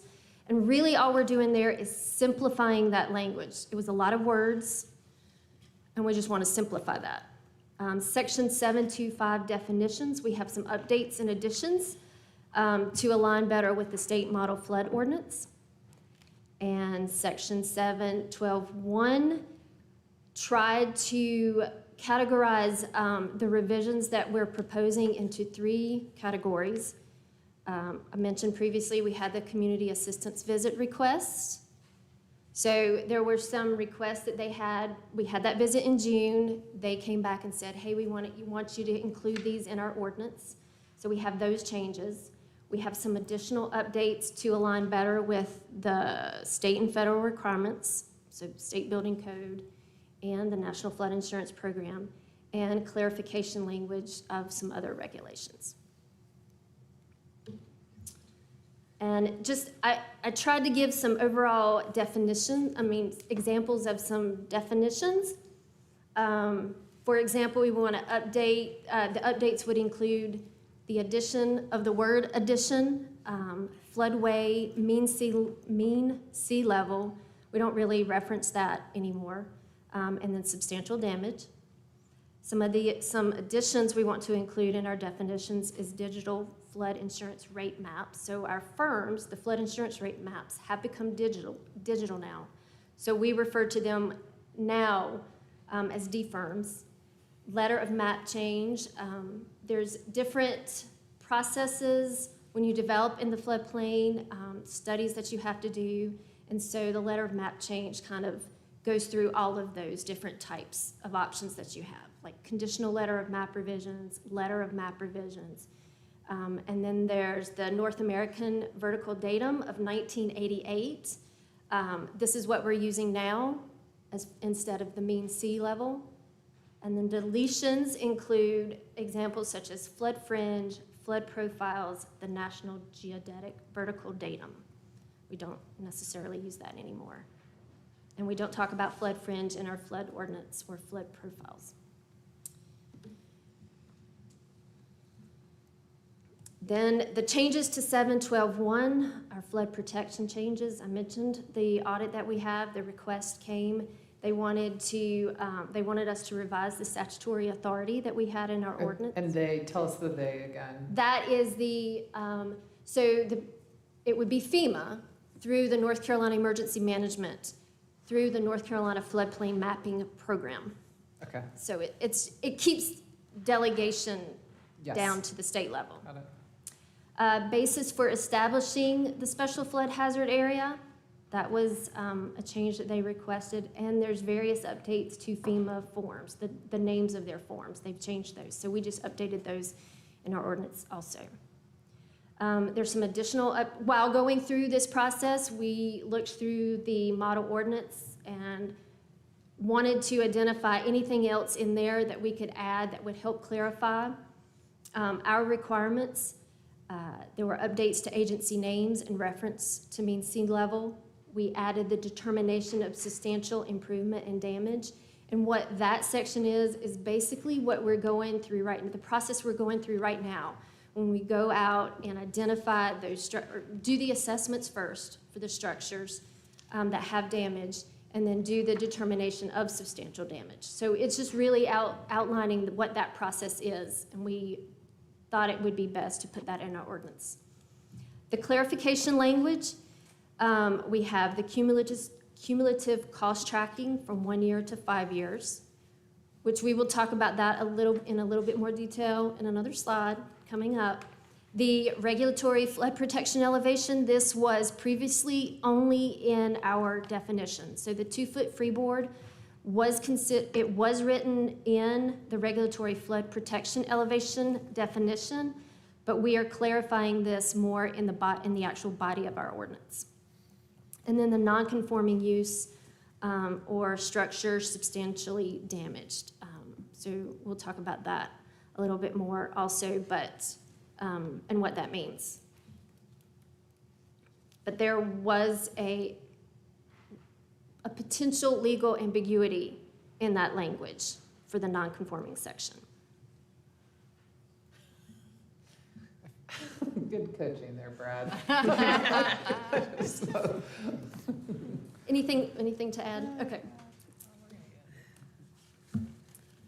All right, so how do these changes impact properties?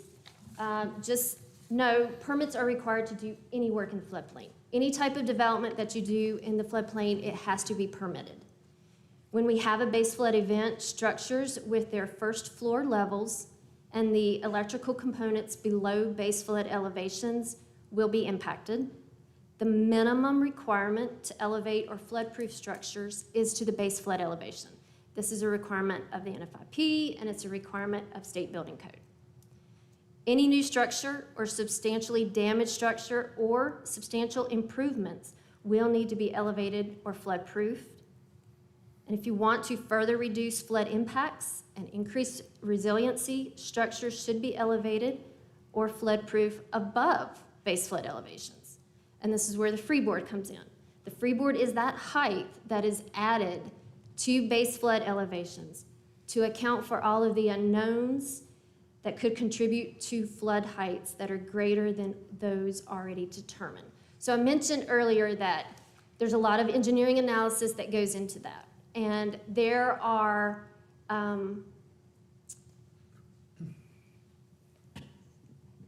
there's determinations made when you model in those things too, right? And not every engineer does it exactly the same. So there's some unknown there as well. But when you have a flood event, and as we've seen with Helene, there's all this debris that comes rushing down. And so when that debris hits a bridge and it then blocks that bridge, that's going to increase your water surface elevations even more because the water can't get through. So it's just backing up more and more. So the freeboard is to help kind of add an additional protection for all of those. You don't know what's going to happen during any storm event. The 4 feet of freeboard is the state's recommendation. 4 feet of freeboard is the state's recommendation. And that would be 4 feet Above base flood elevation. You're good, because I get it. Yeah. Because I'm sitting like, okay, I wish I could have this Thursday. Thank you. The 2 feet is a state recommended minimum. So in their model ordinance, they have their recommendation as a minimum is 2 feet above base flood elevations. The 2 foot freeboard also gives us points towards our CRS program. So policy holders get that reduced premium rate. The regulatory flood protection elevation, here's another kind of like equation.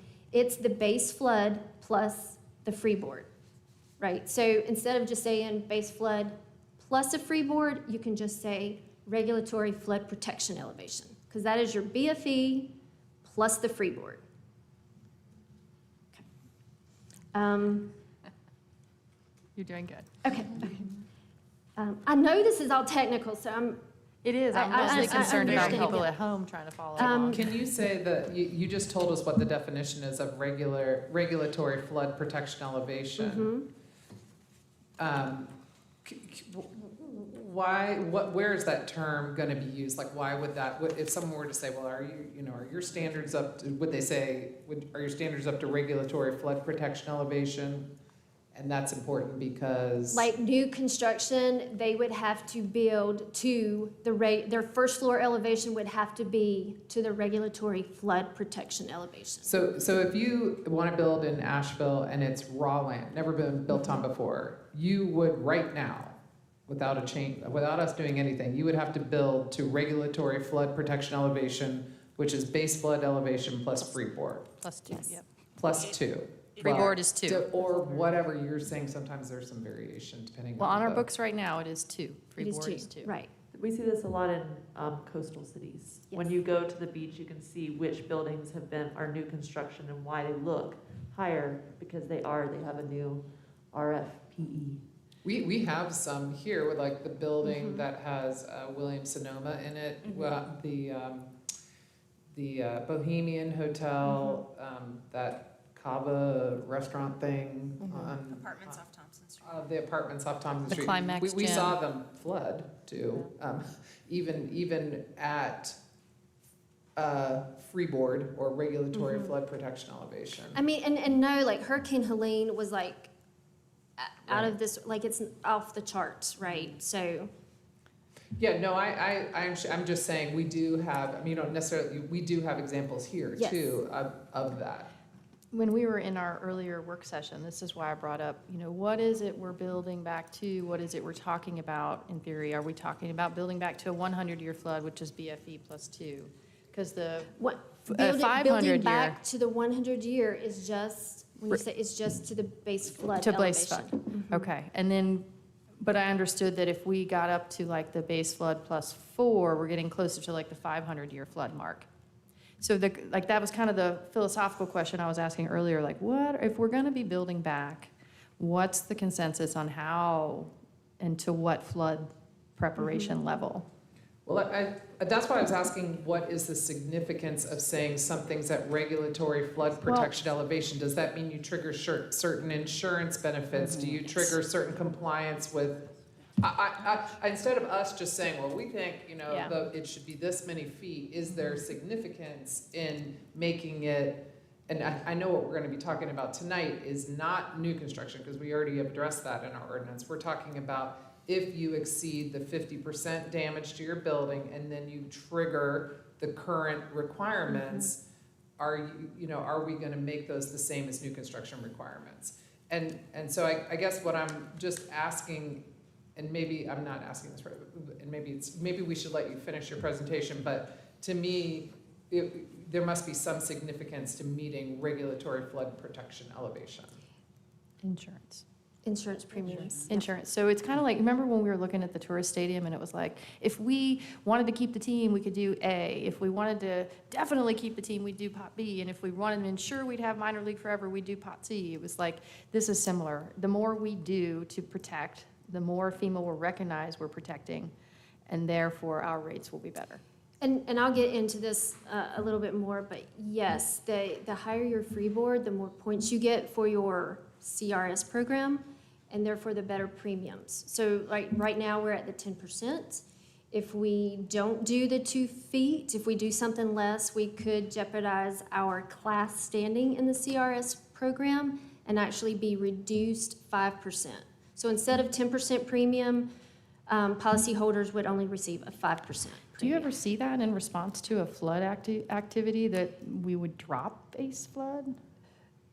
Is that a common response to a disaster? I mean, it's all about reduce? your community rating system and those audits that they perform. And what we're claiming, the higher standards that we are doing.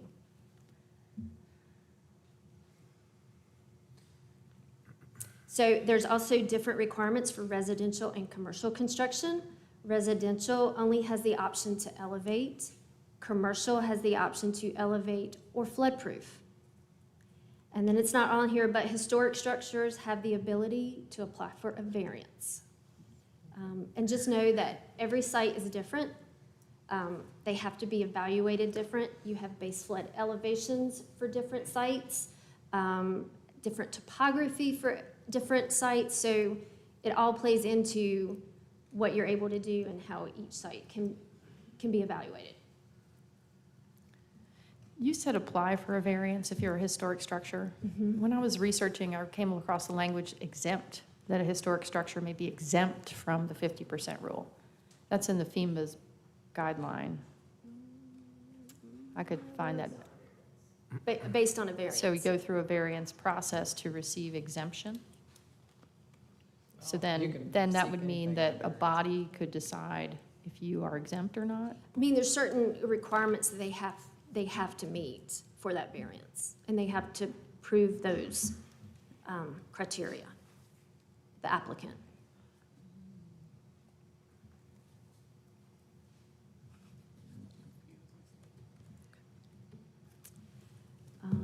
You better rush ahead while we're quiet. Okay. So our intent with the proposed clarifications and revision, it is not to establish new policy. It is really just to clarify some of the existing language in our ordinance. 2 points to make tonight. The 2-foot freeboard, it has been a requirement for some time. Council voted on this in November of 2009 following a public engagement process. The freeboard requirement for commercial properties changed from 1 foot to 2 feet, and then the freeboard for residential stayed the same. It stayed the same at 2 feet. It was previously 2 feet, and it continued being 2 feet. Regarding the non-conforming structures, building code requires you to elevate or floodproof at a minimum to the base flood elevation, and in most cases to 1 foot above base flood elevation. And to remain in good standing with the National Flood Insurance Program requires structures that have been substantially damaged or have substantial improvement to elevate or floodproof to the base flood elevation. And the longer we stay out of compliance with NFIP, the more risk we place on flood insurance policy holders, their eligibility for flood assistance and for flood insurance, as well as our own eligibility for public assistance. And again, the state's recommended minimum is 2 feet above base flood elevation. Their recommendation overall is 4 feet above base flood elevation. And we did check, doing less than 2 foot, it will impact our points with the CRS program, and it could lower our class, it will lower our class, which means instead of a 10% reduction on flood insurance premiums, policyholders would only receive a 5% reduction. So related to the cumulative 5-year requirement, since the planning and zoning meeting last week, we did more research into older Confusing documents. documents. And so it does appear that staff has submitted the cumulative 5-year requirement to FEMA for CRS points in the past, and it is tracked that way administratively. But we have generally not applied that requirement to permit applications. We've been doing 1 year. We've been doing 1 year. And are you suggesting that I was going to make the request that we go back to the 1 year in this language? We can suggest that. So what we would do is just have no changes to the substantial damage definition and substantial improvement definition. And we would also take out that section 712(1)(e) to E4. Unfortunately, our document doesn't have all the sections, but that's that last big definition on our last page, I believe, that is marked out, 712(1)(f). Was that one of them? I'm not sure what's going on. Go ahead, Brad, you can just say it. I'm saying save it. I'm just noting, I'm looking ahead and thinking. I'm not sure what that was, but the 712, okay, she's preparing a motion. The 712(1), oh yeah, so now you have our document. Okay. So 12(1)(f), last page. So all of that is struck out would be back in, Yes. Existing. Yeah, there would So- be no changes to the No changes to substantial that, okay. improvement definition. great, It would remain as it is right now in our ordinance. okay. And no then- changes to substantial damage either. And where it says at least 5 years, at least has been scratched out and will become 1 year. Yeah. Okay, There would just, it would remain as it is right now. okay.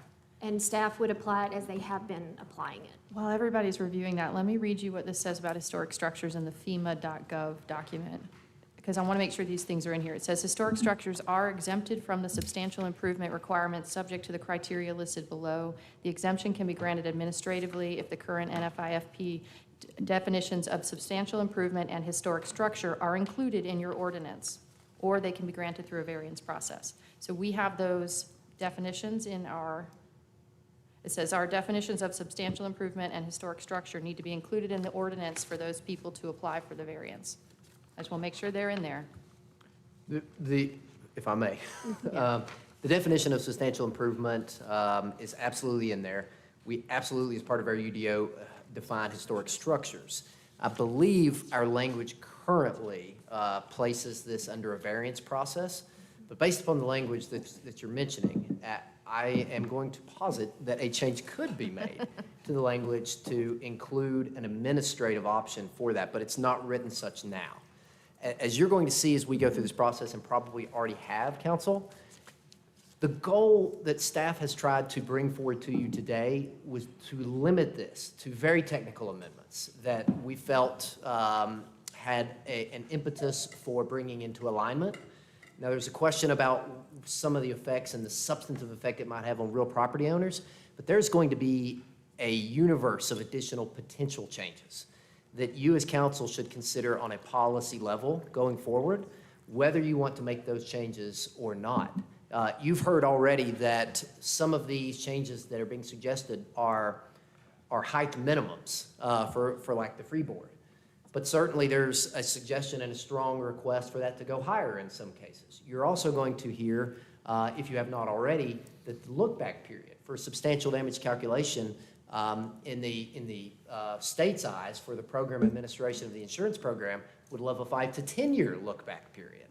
So there are certainly a spectrum on many of these decisions, as well as I think we could add changes to the process for historic structures to create administrative. But again, staff did not try very hard to avoid some of what we considered to be more substantive policy discretional things that we wanted council to have the ability to discuss and get public input before we broach. I'll say, I'm very interested in us having community conversation about what substantive changes may be warranted after what we've experienced. I'm not interested in doing that today, right? We had a whole recovery work session earlier, and that's the first time the 7 of us have sat down and really said, where do we want to go? So I want us to have those conversations, but it needs to be coupled with the community and longer conversations that really get input. I think when we were looking at this at Planning and Zoning the other day, when the commission kind of looked at it, since then, there's been a lot more clarity on, we were reporting 5 years, but we weren't necessarily applying that in permits. And so I'm concerned about that one. That seems substantive. The 5-1. Yeah, the look back period, we call it a lot of different things, like maybe the future, that's what everyone in the community says we want. I don't really know, but I don't really know because we haven't talked about it with others. So that's one where several of the other elements that you're bringing seem non-substantive, and that's one that I'd love us to consider pulling out today and putting on a bike rack for us to discuss later once we do community engagement. Yeah. The look I back. agree. Bike rack. you mean The parking 1 foot. lot? Oh, Use it in a I'm parking a lot? climate advocate. Oh, We we're on a always do the bike rack. Okay, sorry. I agree. I think that one's a big one, and leaving it as is for now makes sense. I was able to do my own little due diligence and find that base flood plus 2 throughout our UDO and definitions and stuff. So I'm less alarmed by that, especially knowing that folks have been building to that, and we've been holding them to that. But not fiddling with the Yeah. substantial. But I think overall, what I'm hearing in Maggie's tone, and maybe what I've been expressing to staff over the last, and council over the last few days, is that like, some of this is very detailed and technical. I know we have some property owners that are used to this stuff, but we have community members that are not. And it seems like we're making steps towards what we feel like should happen in these districts that are so impacted, the riverways, without all of the community collaboration, input, meetings, et cetera. And while we need to be swift in adopting some of these things, we also need to make sure everybody understands what we're doing. Because this would, like, the 1 to 5 year, great if we pull it tonight, but that's a huge difference to a business that's trying to rebuild right now. For it to have come to us without substantial community input was a flag to me. So I'm glad we're willing to step back on that. Do you want to step back on the other ones too, or just that one? No, there's some other things. I mean, there's a lot of, I'm curious if we want to maybe look at continuing this to better understand all of this. There's a lot in here that maybe, I mean, I'm not an engineer. I'm trying to grapple with it. I was up till, You're the closest thing we have to an engineer. I did go to engineering school briefly, but like, it's challenging. It's challenging for my brain to grasp this overnight in the last couple days and talk to all the businesses that are alarmed. And if it's not an emergency to adopt this, if we're not going to lose our insurance rates or have those major impacts, then I would suggest that we absorb more of this, come to a better understanding, and continue it. But I know we have folks that want to talk. I'm actually a little alarmed that there's not a lot of people here. I feel like a lot of people may not be aware this is going on. So having reviewed the planning and zoning meeting, I heard a conversation that of course is near and dear to my heart, is that we engage the community in the recovery process.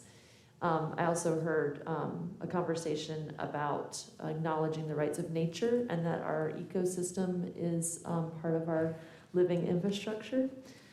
So I could support a delay, but I would like to know, what is the risk that we take in putting this off? I will defer to some of the expertise of Ms. Deaton, but I will say that the risk varies based upon the provision that you are proposing to delay. As an example, the proposal to amend the freeboard to 2 feet above base flood elevation.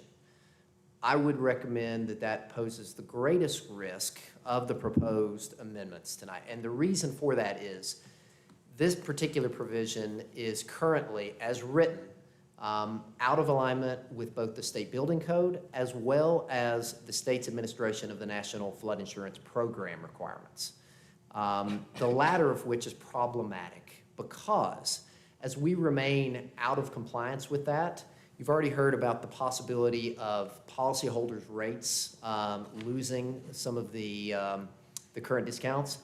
But our program membership as a whole does stand the possibility of being suspended if we remain in a state too outside of the regulations that they would like. And this is one particular provision that's very important to them.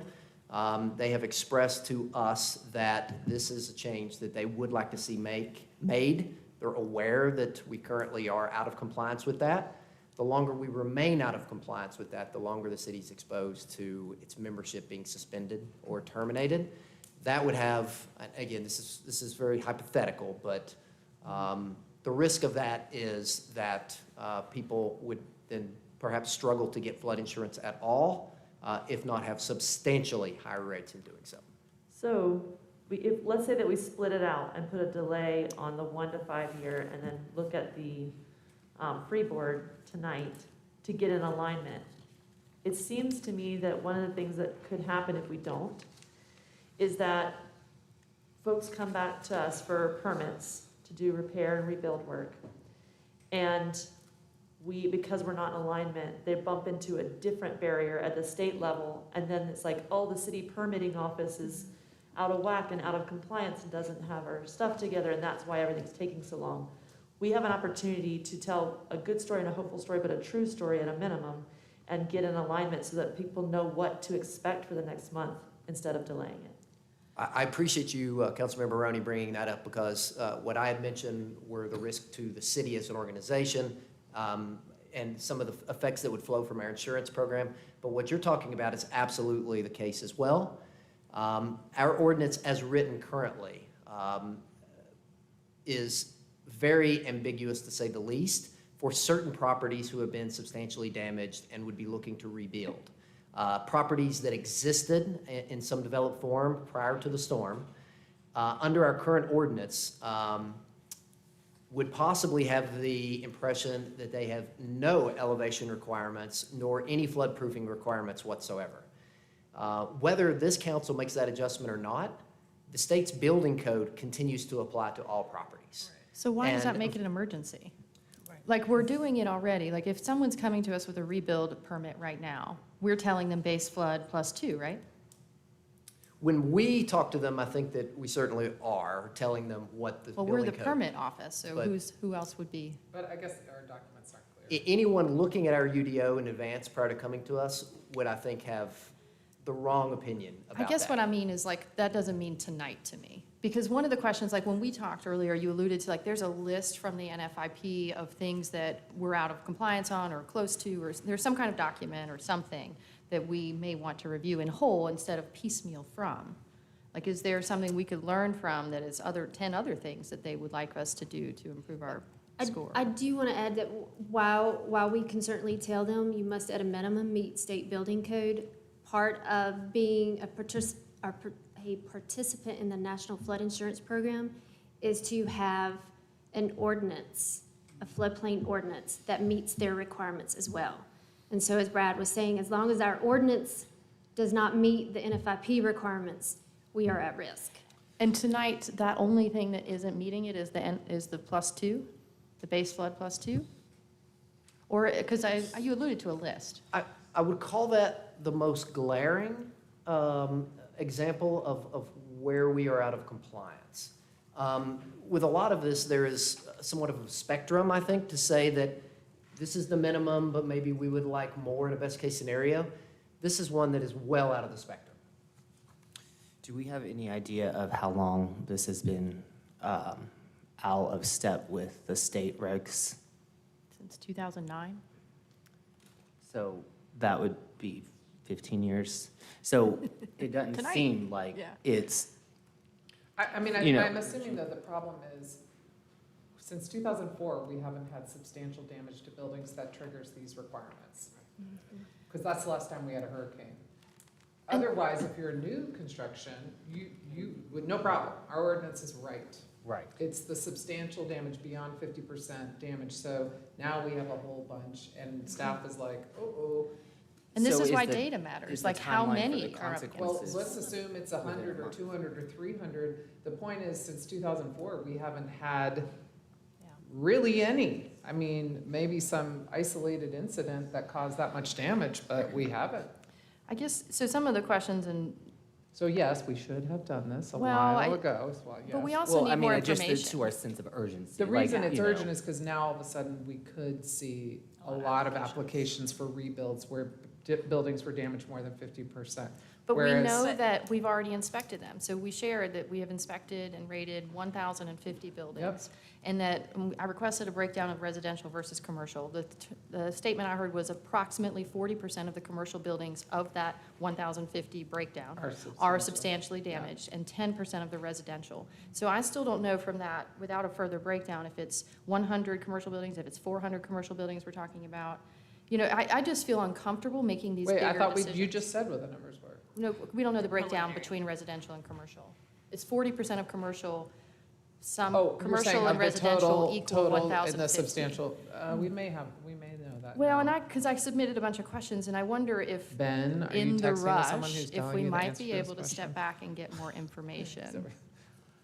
Because that's part of it, you know, what are we really impacting? I mean, I just, you know, I'm worried that also the public doesn't realize that we're taking a non-substantive piece out. And so if the timeline for the consequences can wait until the first of the year, can we put it off, get some more public engagement, and then make that decision at the first part of January? I'd agree to that notion. Yeah.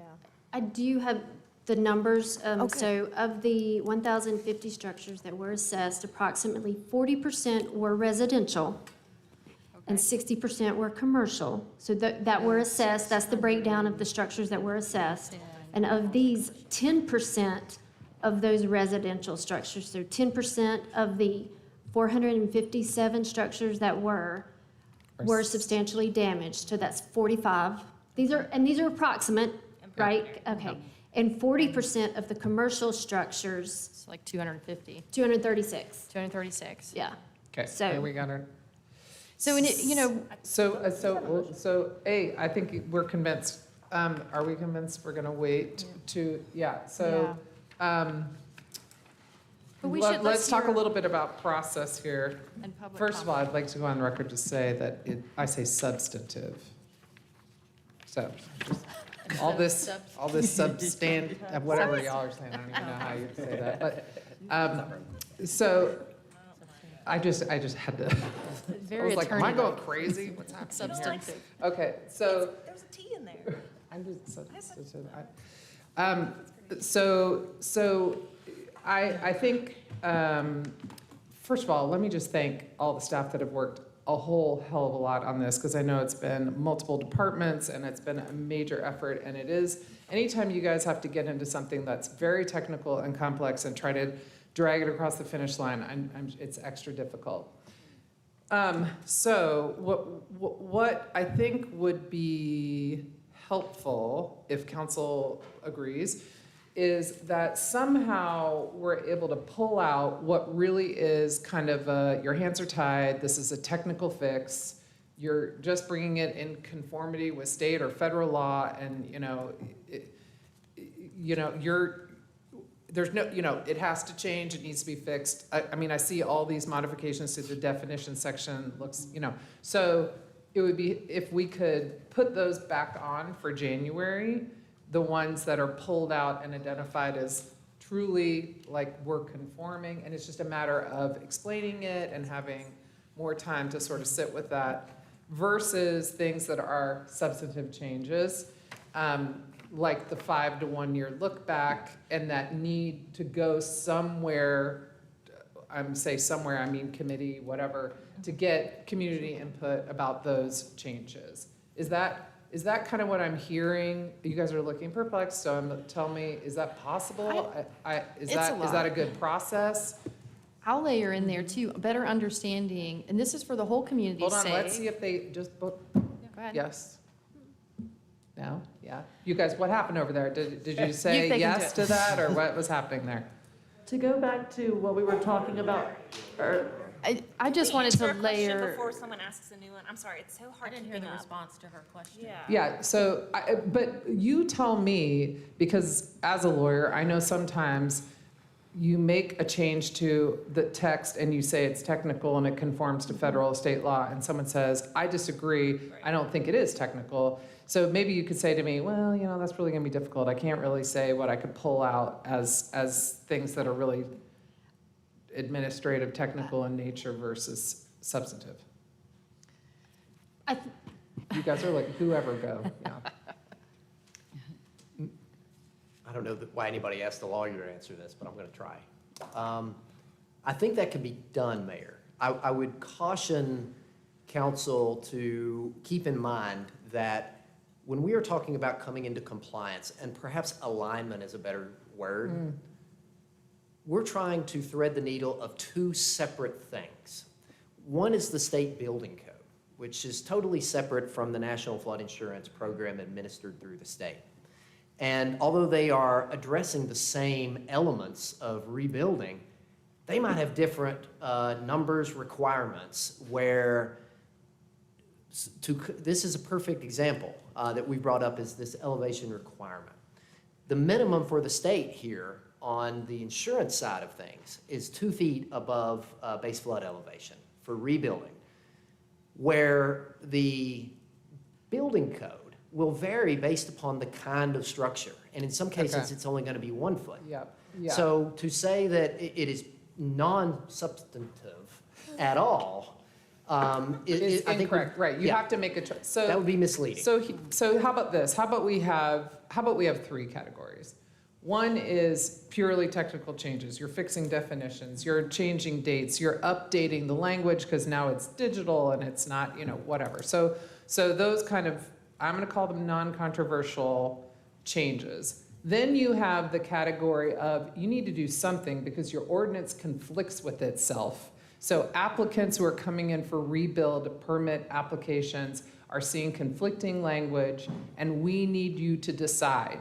Are you gonna make the rebuild applicants conform to what the new build applicants do, or do you wanna do something different that's a lesser thing for them? We don't recommend that, but you make a decision and we will fix the language so it's consistent. Okay, we'll have to make a decision. And then the third category is, you need to make some decisions here. Here's some options. Here's our recommendations. And I'm thinking here about the 1 and 5 year look back thing. And maybe that needs way more community input, might take longer, and but that middle one, knowing we're gonna be getting applications for rebuilds for substantially damaged buildings, seems like can't just sit around and wait too long on that. We need to make a decision. I think it's important to get feedback, obviously, from the community, but I think we know the lay of the land. We've heard the numbers. We are looking at people sitting in this audience who have affected properties. So I think there's one big piece that we haven't talked about, which is really understanding what the National Insurance Program does for flood insurance rates for the community. Because, I mean, there are tiers. So that's a part of that middle part discussion. So that middle part where we need to decide one way or another what the requirements are for rebuilds, I think that can be a piece of the process. And it might be a persuasion towards us going to BFE plus 4. Like there's just understanding what that means. Well, and the stronger different we members are. of council required different information about these things in order to make that decision. It might be enough for me to say, here's what we recommend, and this is why, and it's consistent with this. If it were up to me right now, I would support the staff recommendation tonight to fix the flood elevation requirements for rebuilds. But I think giving it, our next meeting is in January. So council, let me ask you, assuming we kind of pull it apart like that and proceed, what are you imagining needs to happen for us to be able to reconsider anything in January? Do you Do you want us to have a work session about it? Do you want staff to communicate with affected property owners and get feedback and come and let us know what that is? Tell me what you think Well, about that. Going back to earlier today, I think it would help to have some environmental experts or peer city experts to speak to us, whether it's in an agenda briefing or a work session. A work session sounds like a lot of work for staff. I feel like your agenda briefing idea. I like that. That way we can hear, like, we're not the first group to have to fix this. What is still lingering in my mind is because people get insurance bills at different time of the year based on their policy, is our delay by a month gonna cause a substantial number of property owners to receive a higher insurance bill as a result of our inaction today? And because I don't have that information, it is giving me pause, but if we could get that information by the next agenda briefing in January, it would help me. I'd like to see the additional language around historic exemptions or variance process and making sure that FEMA's 2 details are in there. Okay. I'd like to see and get confirmation that, I don't know what she was just asking for, so don't assume there's a majority of council that wants that. this was the Are you- historic you're- designation. So you're adding though it would be a further I'm just, amendment to well, the- no, I think to Brad's point, both of these things exist in our UDO, but are they in the same place as discussing floodplains is Okay, the question. okay. Because the historic variance can only be applied So maybe for- some explanation and an option to add. option to add, to review. And then, I guess there's been some questions, and this may be already moot or not a concern, but since the analysis of the 50% is on the structure alone, not the land under it, not the locational value, nothing, is there on our end a requirement to, or whatever, math that is including other items like parking lots and sidewalks into that 50%? I got that question from businesses. So if we're talking about a 50% structure value, are external things to the structure being included in that 50%? And is that appropriate? It's cetera. based on building value, but But Building structure value from when? Structure it's the value tax, only. pre-storm, building tax. value. Pre-storm. So, but I think you're bringing up a good point, which is just community education generally about how any ordinance works. And we have run into that a lot in our community meetings with folks asking a lot of those questions, and staff has been super great about running around to each of these community meetings, trying to answer the level questions, offering the opportunity for each property owner or applicant to meet one-on-one with staff to review their application and understand and answer all these questions. So, so I will say we are sort of bending over backwards, and I'm looking at staff sitting in the front row here because I know that that is happening and that opportunity is there for folks, because there's often a lot of questions around what you're asking there, like how do you do the value and how is that determined? Well, and I see it in our language here around development definitions and parking lots and sidewalks. And I just want to make sure we answer the questions coming from businesses. And you know, if staff is meeting with various groups, I know Biltmore Village has a group and Thompson Street has a group, and I see folks like Eddie Dewey and folks in the RAD here tonight. If there are meetings like that, and council members have occasionally attended some of these meetings and are able to hear some of these discussions and explanations too, so that we can kind of have a good understanding of how that communication is working. So what I'm hearing tonight is we will revisit this topic in January with the January 14th, Maggie's reminding me, with probably the exception of the 1 to 5 year look back item. And that we will hear a little bit more on the subject during an agenda briefing from a subject matter expert. No offense to all the people on staff that are subject matter experts, but apparently, and you know, maybe we can hear more about like the origins of these, because what I think staff's trying to do tonight is conform us to a recommended, a model ordinance, and that model ordinance, as I understand it, is recommended by the North Carolina School of Government, right? Or am I, or maybe it's North Carolina. or the Hazard mitigation. for the hazard. Okay, so maybe we could hear from somebody who's affiliated with developing the model ordinance and can tell us a little bit about the communities that have adopted it, how many in North Carolina have. I understand we're a little behind the 8 ball on this. So other communities have moved forward with this adoption.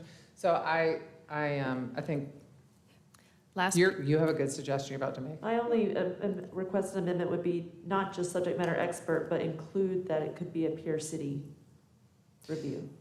You mean So like have a the, coastal city that had a similar change could also be a subject matter expert. okay, I mean, but I think there are people on the state level that work with cities to adopt the model ordinance. Yeah, yes, more? Do you have? I was just gonna clarify that, yes, it is the state, not UNC school of Yeah, government. that- yes, I is their spoke model. incorrectly, don't everyone, don't the listen to only me. last data that might help is understanding how many permits are out there that this really impacts. I mean, I know I saw a spreadsheet and there were a couple that were, There's no permits that have been pulled for anything substantially damaged. Yep. Right. I saw a list of permits that surpassed the 50%. The- There's a list. Come on, Steph. I guess I'm just wondering if you'll be able, encouraging more data at the time. That's all. So That's- Steph we don't- Munson-Dahl, Planning and Urban Design, and Derek Wayne Scott from Public Works. You met her earlier. We will be getting more data as we move along. I appreciate you all looking at the number of commercial buildings that were assessed. Keep in mind that many of those commercial buildings are also going to be eligible for variances. So, want to repeat your question? I'm going to have Derek to If we Oh, already I was have- just saying, when we reconvene, can we bring some data on how many permits are in Yes. this situation? You're Nothing asking crazy. for the number Yeah. of permits for substantially damaged buildings. That these things And will I wanted to impact. just clarify that, right now, anyone who has submitted a permit and is in the substantial damage estimation process is on hold. Right. But we can get those numbers, correct? Yes. Because we knowing- put them on hold because we haven't changed our ordinance? No. They're on hold because of why? Explain the Yeah. process. They're on hold because they're substantially damaged, or they are requesting substantial improvements, which kind of puts them in that 50% and above category. And then there needs to be a formal letter that we give them, and then an appeal process to someone say, I disagree that I'm substantially damaged. So the process to lock okay. that in, the letters haven't started to go out yet. Okay, so we told people, we've designated people as substantially damaged. We've notified them your property is substantially damaged in our opinion. We have. We have. Yes, I we think have. We have, and then they put in a permit application to say, no, we're not, and Not quite there yet. We are still doing our estimations on the entire assessed area. But if someone has come in for a permit already in advance of those letters, we have notified them in person that, yes, your property is substantially damaged and we have to put you on hold until we can get it sorted out. what do you, say, so what are you getting sorted out? Is that because they're saying, no, I'm not substantially damaged, and you're saying, yes, you are? A lot of these are disputes, yes, and we're trying to guide them, get an Get an through the appeal appraisal, get the, process. yeah. Get an appraisal that shows that your Yeah. building value is more than what the adjusted value we're calculating is. So if someone were to put in a permit application now and say, I agree, I'm substantially damaged, I'm ready to comply with the ordinance, are you able to handle those applications? We would review it. Well, and here's the thing, I'm looking through the spreadsheet of people that are substantially damaged. I mean, there is a spreadsheet. There are some that are at 52%, there are some that are at 54%. So There's they're in one the sad person that's at 50.13%, a $650 difference between not being able to build or able to be rebuilt. And so what we're saying tonight and saying, like, we're pushing this 1 to 5 year thing down the road a minute, will those folks be able to move forward? I mean, technically, they could do 49% this year and 3% next year. Yes. So they're not going to be on hold? No, they'll be on hold, They'll be on hold. yeah. But what they're doing is they're coming in for a substantial improvement, which is putting them on hold. They have to go back, amend their plans to get them under that 50%. Okay, but once they do that, and now that they know they can Yes. finish in year 2, In they might be, a okay. year, a lot of these folks are patient, they can wait a year. I appreciate your patience with all of our many questions. This is a big deal in the community, and It's you know, complicated. it's complicated. I do gotta say, anyone watching at home, bless you. And welcome, Like, Bo. For us, Yeah, I mean, thanks. just, the community is so tired and so anxious, and so we're all so damaged and so intent. This has been such a technical conversation. We'll get there. I do have one more question. Is there any chance that the General Assembly could change their specs for floodplain zones? They tried to restrict it. I'm sure if the home builders lobbied them hard enough, they would do it. And I'm I just got an interesting email that maybe suggested that that was coming down, so I didn't know if anyone had. Share that email, please. You mean that they would loosen it, Yes. make it easier to read? Yes. Brad would like to see that email. So what I would tell you, Bo, in North Carolina, the home builders are a very strong lobbying organization, and they would like to see our building code loosened, but this is a part of a national conversation around whether or not that's a good idea and how well buildings survive disasters. I hope they don't do that. I hope they don't, but Are we going to hear we from, have seen changes like that before. are we going to hear from the folks that came to make a public comment? Well, I think that if we're gonna move this to January and we're gonna allow staff to communicate with the community around this, that we don't, unless everyone's dying, do you want to tonight, or you wanna wait? You can make it under general. Okay. Just take a poll. Okay, because I think if we send this back out, I mean, we might hear something different in a month about it, so. Okay, everybody, did you say everything that was on your mind? Do we need a motion to continue? Yes, Maggie says you need a motion to continue to the January 28? 14th. Oh, wait, you're gone. I'm Okay, wait. missing that one meeting, but y'all, I don't want So to hold moved. things up if you have to move. Okay, we have a motion, a second? Second. Okay, we have a, What to was the 14th, motion? to move it to January 14th. We have a motion, a second. All those in favor say aye. Aye. Any opposed? Hey, Brad, under this disaster, I'll be is this- calling into that meeting. Do I have any chance to vote under a disaster? No. No. I'll just be able to listen. Okay. Thank you for the question. Per the General Assembly, and our updated rules, you have the ability to call in and participate in the discussion, but But not not vote. Okay. Not like COVID times. Are you looking to do that same? I am going to call in. I just won't be able to attend. Yeah. Well, thank you. Good discussion. Council, you guys are bouncing back here. Okay. We are now to the general public comment period of our agenda. We have 2 people signed up to speak, and they both know exactly how to do this, so I'm going to call the first one, and that's Jared Wheatley.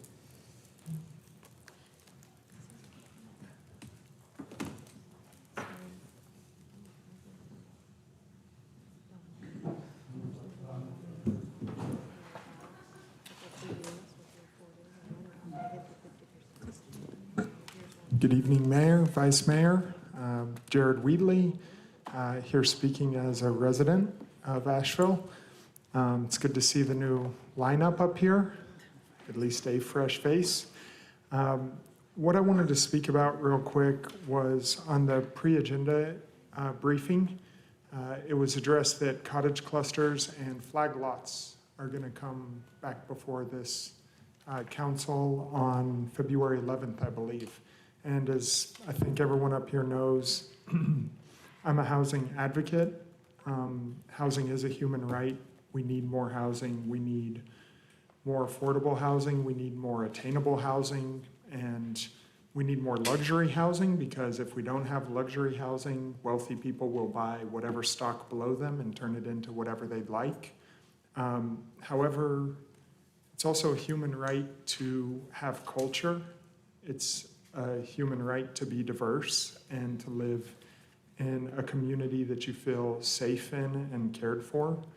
And I just want to make sure that as we move towards that February deadline, we keep anti-displacement in our hearts and in our minds, and that if the community speaks on what those policies may look like that could be beneficial to them, we ensure that those policies are in place before we move towards a more expansive use of land, which over the course of history has shown to disproportionately impact what we now call our legacy neighborhoods, but in reality happen to be Black and brown folks, as well as all of our working class folks.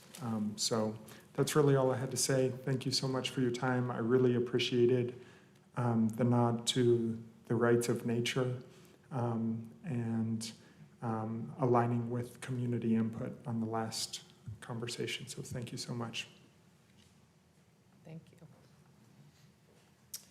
Vicki, me?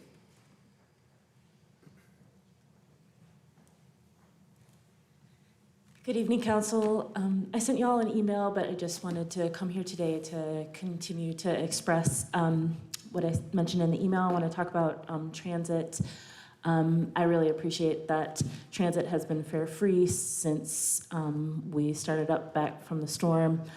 I'm going to ask you to continue that. There is a plan to start charging again for transit on January 2nd. And my hope would be that we could at least extend till the end of March. We know many people lost their cars through Hurricane Helene. We also know that that people are struggling more than ever with moving around jobs and homes and all of that type of thing. And so just one more dollar is, that the community has to try to find to get someone across town is one more way that, we're further causing burden to people in what's already looking like to be a tough winter. And so my hope is that y'all can figure out how to postpone that resuming of fees for transit. And that's it. Thank you. Thank you. We don't have anyone else signed up to speak tonight. We do have a closed session, and Councilman Bo Hess is going to do his first closed session motion.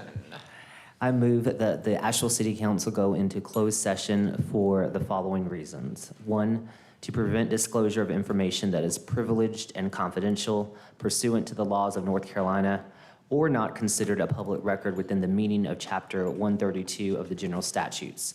The statutory authorization is contained in North Carolina General Statute Sections 143-318, 11A1. The law that makes the information privileged and confidential is North Carolina General Statute Section 143-318, 10E. And 2, to consult with an attorney employed by the city about matters with respect to which the attorney-client privilege between the city and its attorney must be preserved, including but not limited to the handling of settlement or a claim regarding the following: GE Mobile Interim Solutions, formerly known as GE Industrial Financing Solutions, LLC, and GE Capital U.S. Holdings, Incorporated, versus the City of Asheville and Buncombe County, case number 23 CVS 04414, and the City of Asheville versus Estate of Mary Anders, case number 16 CVS 2958 and 16 CVS 2973. The statutory authorization is contained in North Carolina General Statute Sections 143-318, 11A3. Second. Great. Okay, we have a motion and a second. All those in favor, please say aye. Aye. Any opposed? Okay, we will adjourn from the closed session.